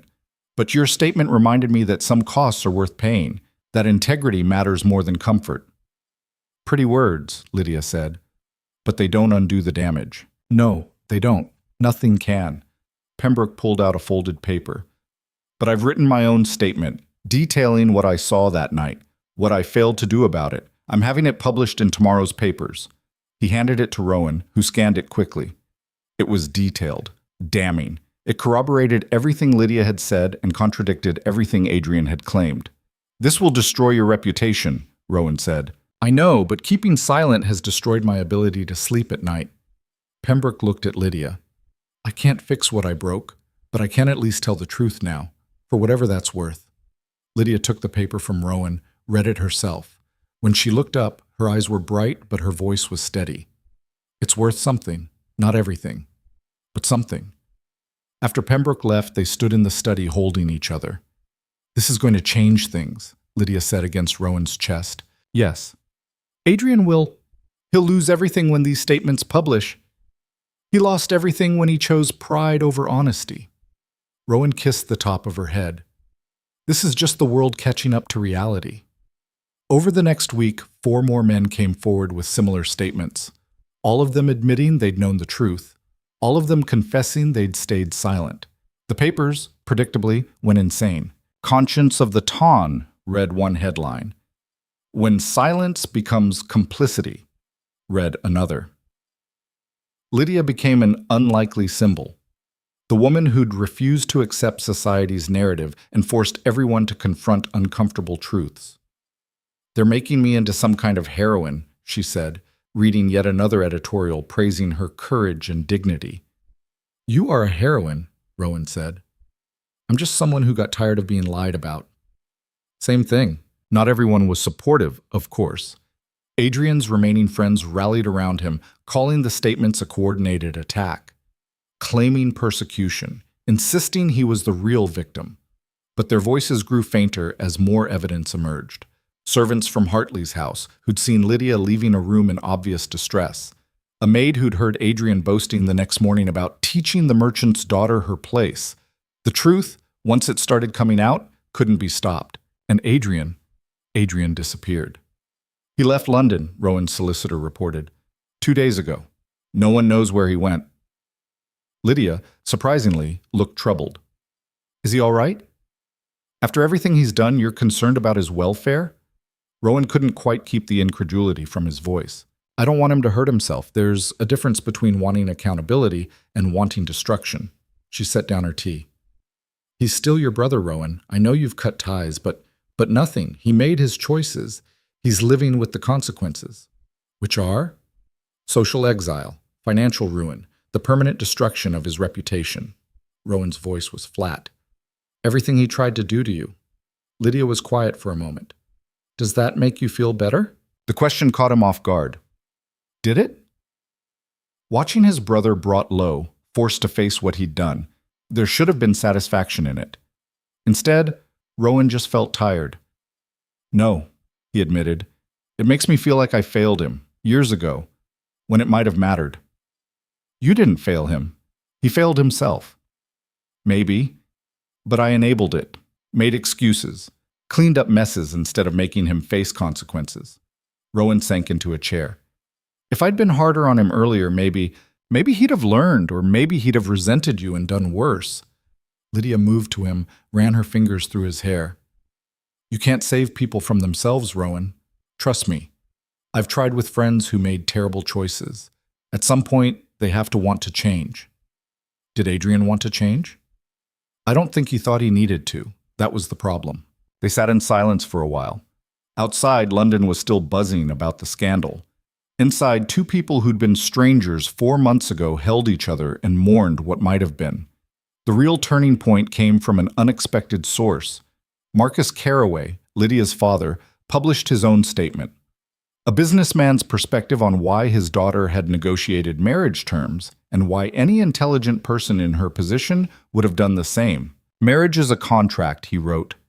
When my daughter faced that contract under duress, she did what any rational person would do. She protected her interests. Those who criticize her for this are either ignorant of business principles or hypocrites who would have done the same in her position. The statement was picked up by the merchant class papers, then the middle class publications, then, surprisingly, some of the more progressive aristocratic circles. Women started talking, quietly at first, then louder, about marriage terms they'd accepted without question, about settlements that favored husbands, about contracts they'd never been allowed to read, let alone negotiate. We've started something, Lydia said, reading a letter from a viscountess who thanked her for opening eyes to what should have been obvious. You've started something, Rowan corrected. I just stood beside you. That's more than most husbands would do. Most husbands are cowards. She smiled at that. You're going to make me cry again if you keep saying things like that. I'll risk it. The social invitations started changing too. At first there were fewer, the old guard closing ranks, but then new ones appeared. From younger couples, reform-minded lords, women who'd read the statements and wanted to meet the Duchess, who'd dared to be honest. Lady Rothwell wants us at her salon next week, Lydia said, reviewing the latest batch. She says she's gathering forward-thinking individuals to discuss social reform. Sounds tedious. Sounds important. She looked up. We should go. Because? Because we've broken something, Rowan. The old rules about what women can say, what wives can negotiate, what scandals can be discussed. If we're going to break it, we might as well help build whatever comes next. She was right. They'd kicked over a hornet's nest. Might as well see what grew in its place. The salon was different from any social gathering Rowan had attended. Half the guests were women, and not just accompanying their husbands, but there as participants. The conversation ranged from property law to education reform to marriage contracts. Lydia thrived. Rowan watched her debate a countess about inheritance law, explain investment principles to a baron's wife, argue passionately with a reform-minded earl about women's legal rights. She was brilliant, fierce, completely in her element. Your wife is remarkable, Lady Rothwell said, appearing at Rowan's elbow. I'm aware. Half the men here are terrified of her. The other half are trying to recruit her for their causes. Which half are you? Lady Rothwell smiled. The half that wants to hire her to manage my estate finances. I've heard what she did with your household accounts. She's not for hire. Pity. The world could use more women who understand that intelligence is an asset, not a threat. She studied him. You're different than I expected. Different how? less rigid, more human. She gestured to where Lydia was holding court, 3 people hanging on her every word. I'd heard you married her out of obligation. That doesn't look like obligation. It started that way, Rowan admitted. It became something else. Love? Love, partnership, the closest thing to equality I've ever experienced in a relationship. Lady Rothwell's expression softened. Then you're luckier than you know, Your Grace. Most marriages in our world are built on obligation and stayed stale. Yours started stale and became something real. That's rare. After she walked away, Rowan continued watching Lydia. She was laughing now at something the Earl had said, eyes bright, completely unself-conscious. This was who she'd been all along, he realized, the woman he'd glimpsed in negotiations before their wedding. The sharp mind and sharper tongue. He'd just been too blind to see it, or too scared to acknowledge what it meant. Because loving someone like Lydia, someone who challenged him, pushed him, refused to fit into easy categories, was terrifying. It meant growing, changing, admitting when he was wrong. It also meant he'd never be bored, never be complacent, never settle for less than honest. She caught his eye across the room, smiled. The kind of smile that said she knew exactly what he was thinking and loved him anyway. Rowan smiled back. 4 months ago, he'd married a stranger to solve a problem. Now he was married to his best friend, his fiercest ally, and the love of his life. The problem had been solved, just not the way he'd expected. On the way home, Lydia was buzzing with energy. Did you hear what Lord Merrick said about property reform? And Lady Ashton's ideas about girls' education were fascinating. Rowan, are you listening? I'm listening. You're smiling like an idiot. What's wrong with you? I'm happy. The admission felt strange, foreign. Is that allowed? Lydia's expression softened. It's very allowed. She leaned against his shoulder. I'm happy too, which is bizarre considering 4 months ago I thought my life was over. Just goes to show how bad we both are at predicting the future. Terrible at it, she agreed. I thought you'd be cold and distant forever. Instead you're… what? You, fully you, not the Duke everyone expects. Just Rowan. She laced her fingers through his. I like Rowan much better than the Duke. Even though Rowan makes terrible decisions and has questionable taste in family members, especially because of that. Perfect people are boring. They rode in comfortable silence for a while. The London streets were quieter now, evening settling over the city. We did it, Lydia said softly. We survived. We did more than survive. We fought back, and we won. Did we?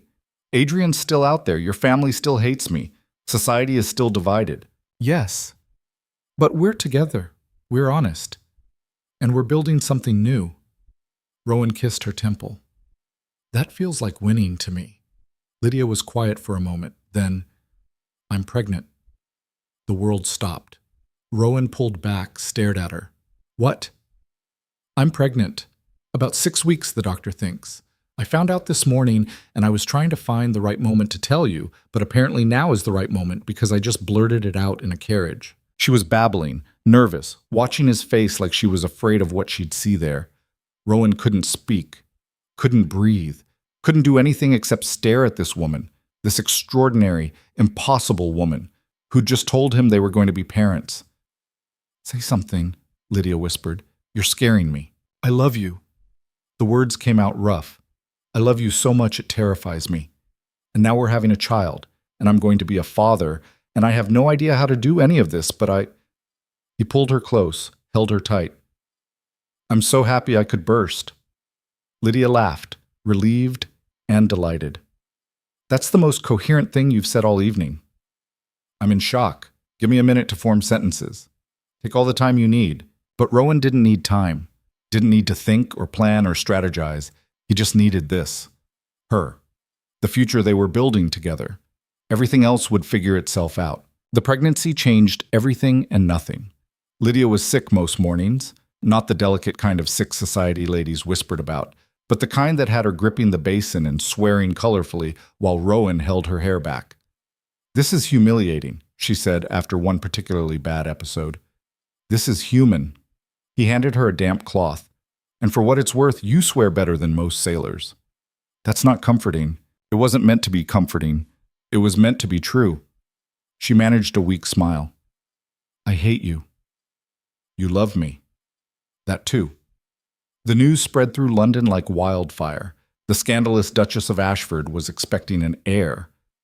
Opinion pieces debated whether the child would inherit her mother's calculating nature or her father's questionable judgment. Betting books at the clubs took wagers on the baby's gender, birth date, and whether the marriage would last another year. Rowan stopped reading the papers. Lydia, perversely, read them all. Listen to this, she said one morning, sprawled on the sofa with a stack of publications. One wonders if the Duchess's condition will temper her radical tendencies, or if she'll raise yet another generation of social disruptors. Radical tendencies, as if wanting basic legal rights is radical. You are fairly disruptive, Rowan pointed out. I disrupted a system that needed disrupting. I'm not arguing. He sat beside her, rested a hand on her still flat stomach. I'm just saying, they're not entirely wrong. She swatted his hand away, but she was smiling. Our child is going to be so confused. Half the world will think we're heroes, the other half will think we're villains. Good. Then they can decide for themselves what to believe.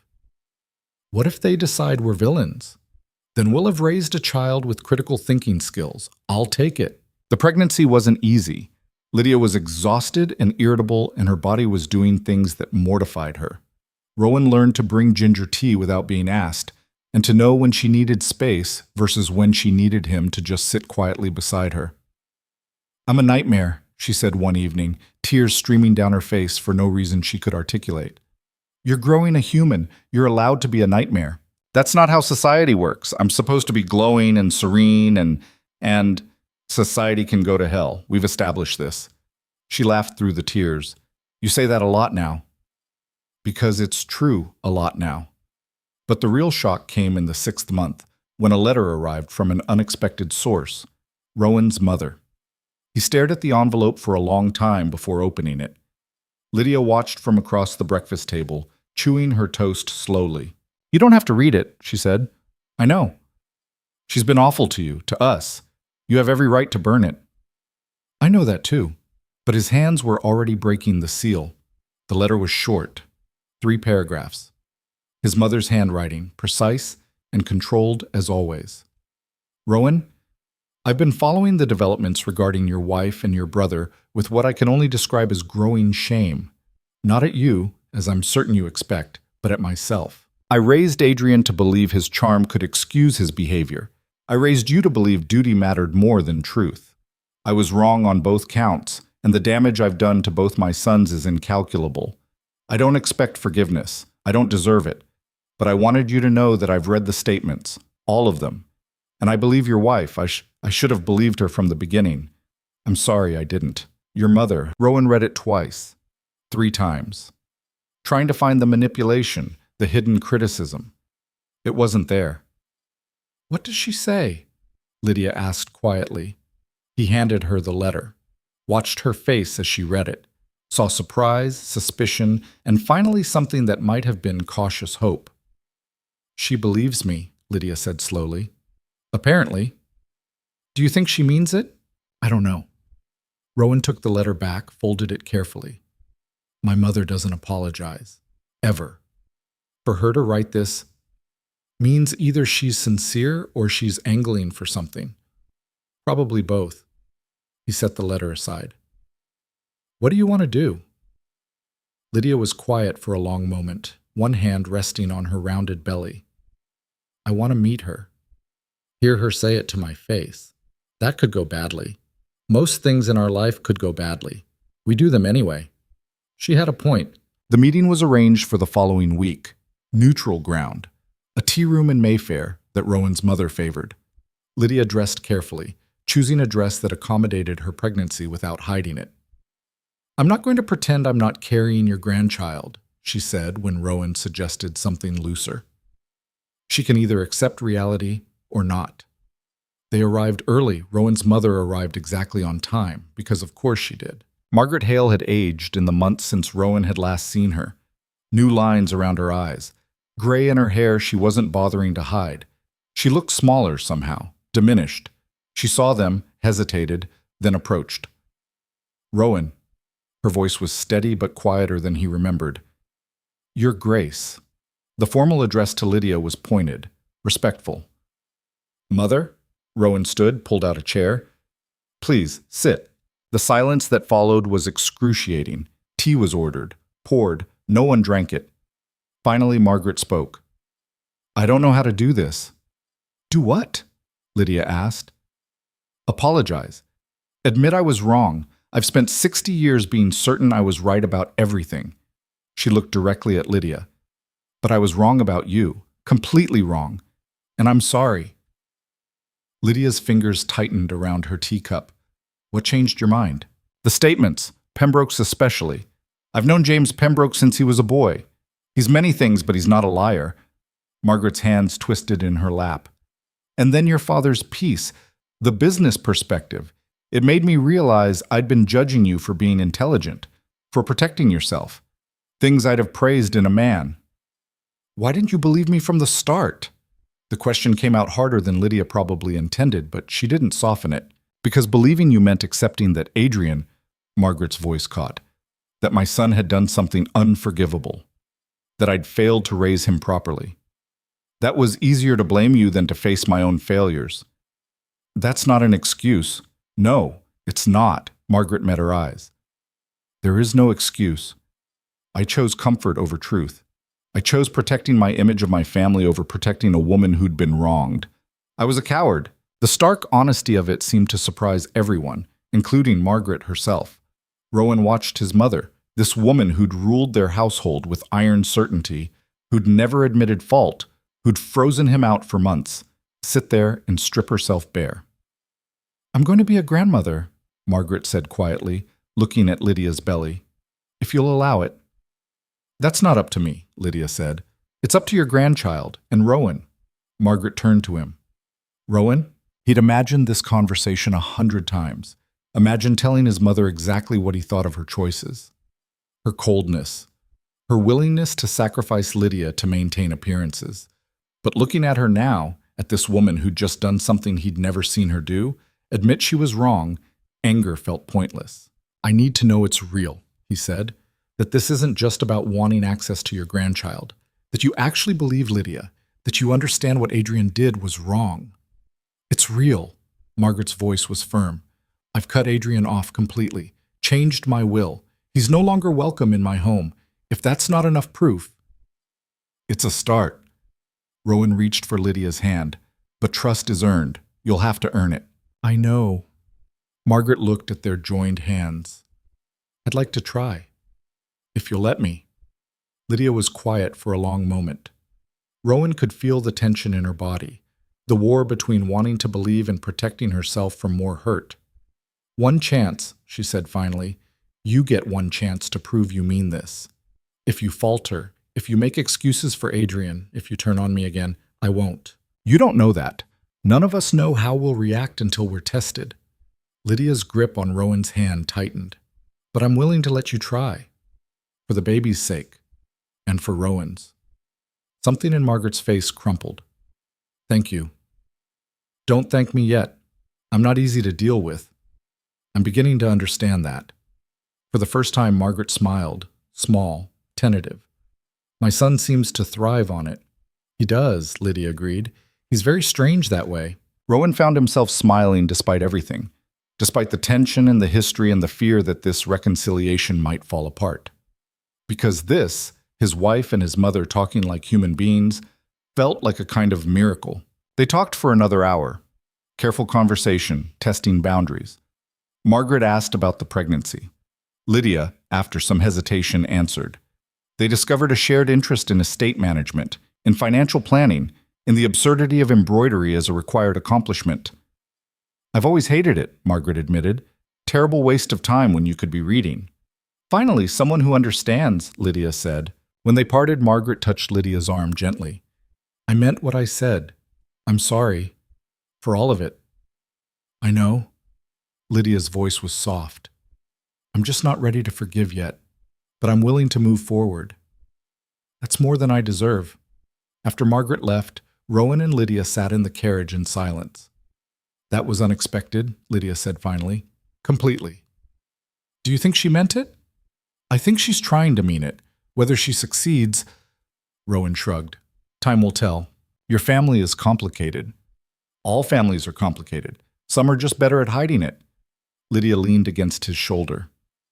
I'm tired. I know. Let's go home. Home. The word felt different now.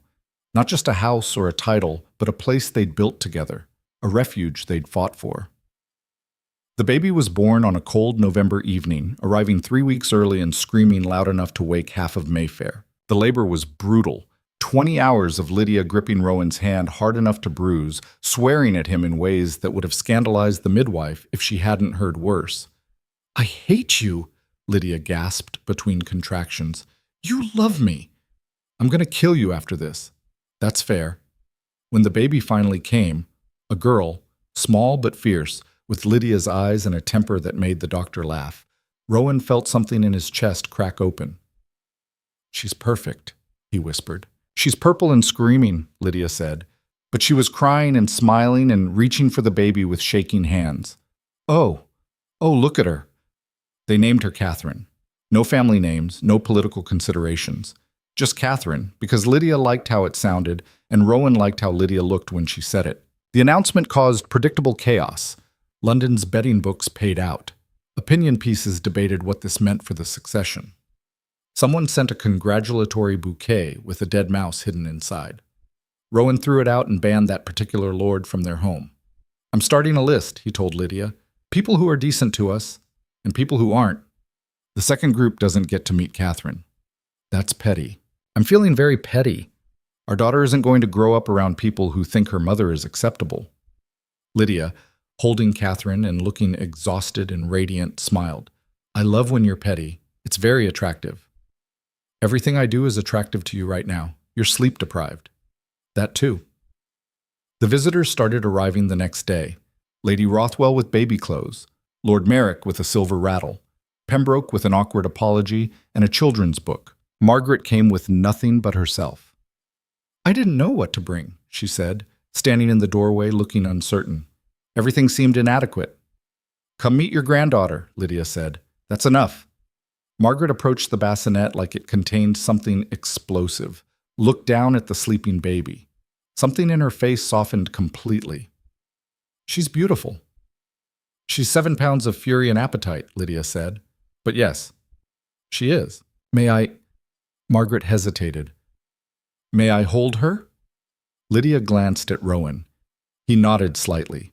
She scooped up Catherine, who immediately began fussing, and carefully transferred her to Margaret's arms. The transformation was immediate. Margaret held the baby like she was made of glass, but her expression was pure wonder. Hello, little one, she whispered. I'm your grandmother, and I promise to do better by you than I did by your father and uncle. Catherine, unimpressed, yawned. She's not much for speeches, Rowan said. Smart girl. Margaret looked up. Thank you. For this. For letting me be part of her life. You're still on probation, Lydia warned. But she was smiling. I know. I'll earn it. Over the next months, slowly, she did. Margaret visited regularly, brought practical gifts, blankets, clothes that actually fastened properly, a rocking chair that didn't squeak. She didn't offer advice unless asked, didn't criticize Lydia's choices about feeding or sleeping or any of the 1,000 decisions new parents made. She just showed up, consistently, honestly. I think I might actually like her, Lydia admitted one evening, watching Margaret rock Catherine while humming something soft. Don't sound so surprised. I spent months hating her. It's disorienting to stop. You don't have to stop completely. You can dislike someone and still appreciate them learning to do better. When did you become so wise? When I married someone who forces me to think about things instead of just reacting. Rowan pulled her close. You've made me better, you know. You've made me softer. I'm not sure that's an improvement. It is. Soft doesn't mean weak. It means you trust enough to not be armored all the time. Lydia rested her head against his chest. I do trust. You. Margaret, surprisingly. This life we've built. Even though it's messy and complicated and half of society still thinks we're scandalous, especially because of that, perfect would be boring. Catherine chose that moment to spit up on Margaret's expensive dress. Margaret just laughed and cleaned it up without flinching. She's definitely your daughter, she told Lydia. Complete disregard for propriety. She's 7 months old. She doesn't know what propriety is. Exactly. Let's keep it that way as long as possible. The real test came when Adrian resurfaced. Not in London. He was smarter than that. But in the papers. A letter published in a sympathetic publication claiming he'd been driven from his home, abandoned by his family, destroyed by lies. He's playing victim, Lydia said, reading it with disgusted fascination. After everything that came out, all the witnesses, all the proof, he's still trying to pretend he's the injured party. Some people never learn, Rowan said. Should we respond? No. He took the paper, tossed it aside. We've told the truth, multiple times. If people choose to believe his version instead, that's their problem. We don't owe him any more of our energy. What if he comes back, tries to see Catherine? Then I'll make it very clear he's not welcome. Rowan's voice was hard. He made his choices. We've made ours. Those choices don't include giving him access to our daughter. Lydia was quiet for a moment. Do you ever regret it? Cutting him off completely? I regret that it was necessary. I don't regret the decision. He pulled her close. Some bridges need to burn, Lydia, for everyone's safety. The letter caused a brief stir. A few opinion pieces debated whether families should ever be truly severed, but most of London had moved on. The scandal was old news. The Duke and Duchess of Ashford were boring now, domestic, devoted to their daughter, involved in reform work, but not dramatically so. We've become respectable, Lydia said with mock horror. Terrifying, isn't it? Utterly. What happened to us? We got happy. Apparently it's very dull for everyone else. But they weren't dull. Not really. They were just building something quieter than scandal, something that would last. Rowan watched Lydia teach Catherine to clap her hands, both of them laughing at the baby's uncoordinated attempts. He watched her argue with estate managers about crop rotation and investment bankers about market speculation. Watched her be brilliant and fierce and gentle in turns. He watched her be fully herself, and every day he fell more in love. Catherine's first birthday arrived with surprising speed. They threw a party, small, family only. Marcus Carraway came beaming with pride at his granddaughter. Margaret brought an elaborate cake and actually smiled when Catherine smashed it everywhere. She's got spirit, Marcus said approvingly. She's got her mother's everything, Rowan said. I'm in so much trouble when she's older. You absolutely are, Lydia agreed cheerfully. But you'll handle it. After the guests left, after Catherine was bathed and put to bed despite protests, Rowan and Lydia stood in the nursery watching their daughter sleep. A year ago, Lydia said softly, I was 8 months pregnant and terrified of everything. You were magnificent 8 months pregnant. I was enormous and cranky. Magnificently enormous and cranky. He wrapped his arms around her from behind. And now look, we have a daughter. My mother doesn't hate you. Your father openly brags about his Duchess daughter. We've survived scandal and blackmail and social exile. We've done more than survive. We've built something real. She leaned back against him. Thank you. For what? For believing me. For standing with me. For loving me even when I made it difficult. You've never made it difficult. You've made it worth it. He pressed a kiss to her temple. Every single day, you make it worth it. Catherine stirred in her sleep, made a small sound. They both froze, waiting to see if she'd wake. When she settled again, they relaxed. We should go to bed, Lydia whispered. In a minute, I want to... Rowan stopped, searching for words. I want to remember this, right now. Us here. Catherine sleeping. Everything quiet and perfect. It's not perfect. There's spit up on my dress, and you need a shave, and I'm fairly certain that's jam in my hair from earlier. Perfect doesn't mean flawless. It means exactly right for this moment. He turned her to face him. And this moment, you, me, our daughter, the life we've built. It's perfect. Lydia's eyes were bright. You're going to make me cry. I'll risk it. She kissed him, long and slow and full of everything they'd survived to get here. When they finally pulled apart, she was smiling. I love you, she said. Even though you're sentimental and idealistic and entirely too good at making me emotional. I love you too. Even though you're stubborn and argumentative and terrible at accepting compliments. We're a mess. We're perfect, Rowan corrected, for each other. They stood there in the nursery holding each other while their daughter slept, and Rowan felt something settle in his chest. Peace, maybe. Or contentment. Or just the certainty that whatever came next, scandal or success, joy or grief, they'd face it together. Because that's what they'd built. Not a perfect marriage, not a flawless partnership, but something honest, something real, something that had started as a cold transaction and become the most important thing in his life. "Come on," Lydia said, tugging his hand. "Bed, before Catherine wakes up and we lose our chance." They left the nursery together, closing the door softly. Somewhere in the house, a clock chimed midnight. Outside, London slept. Inside, a family that shouldn't have worked, that had been built on scandal and survival and stubborn refusal to accept defeat, thrived. Not because they were perfect, but because they'd chosen each other, every day, through every storm. And they'd keep choosing each other, tomorrow and the day after, and all the days that followed. That was the real victory. Not social acceptance or vindication or proof they'd been right all along.